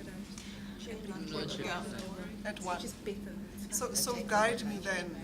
Chair, can we just deal with since this? the lunch will come at 1, Yeah. in the interest of time and being productive, I think either one elect to read. I'm not sure they should read it to us everyone takes like a 5-minute break to read by themselves, or something. And then I think can be discussed after lunch, right? But when it is discussed after lunch, it should be taken as read. As read, okay. Can I please ask people then to read this so that after lunch, but now we are in a problem where there is tea And no that lunch. should have come before and no lunch. Oh, that's fine, Chairperson. Then I think we can. When is lunch supposed to be due? When supposed is to be lunch due at supposed 1 to o'clock. end? No, when is lunch supposed to end? At 1:45. 1:45. Yeah. Um, Okay. Can we have lunch whilst discussing? So people break for tea now and read this whatever, and Yeah. then during lunch you come back and have lunch whilst No. discussing. Sorry, No, Chair. the working lunch. This No. is, Yeah. sorry, Chair, we've actually agreed to this minutes. Yes. So, Oh, this is yeah, agreed. not a- It's not up for discussion. So then we don't have to discuss this, right? Yeah. The only thing, Chair, that we need to discuss is just different dates. And gaps maybe in there that we might want to add. Yeah, because time has surpassed us in terms of the dates that we've set there, but we have Okay. agreed to this process already Okay. on the in the previous meeting. Okay. Can we break for tea? I think people are tired. Break for tea, come lunch. Tea lunch. Tea lunch. Up until So- 1:30. So I'm suggesting we break now up until 1:30. Yeah. And then you can have your tea and then your lunch, and then at 1:30 we come back. The problem is that those people who are leaving at 2 o'clock will only have about 30 minutes. And as long as lunch arrives on time. Can we at least Can we at least take a break now? And then, yeah.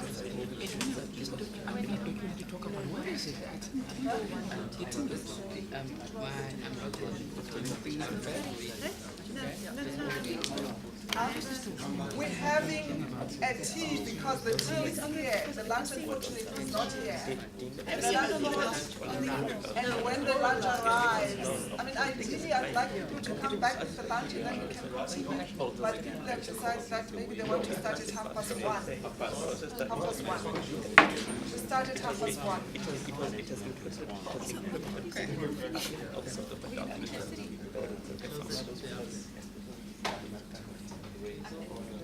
No, I'm live.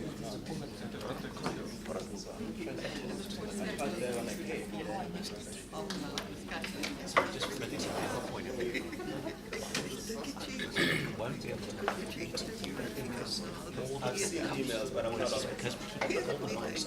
Oh, I'm sorry. You should say that, JC. I can email it to Shadman. So we met actually part of everything is, but the answer is whether we want to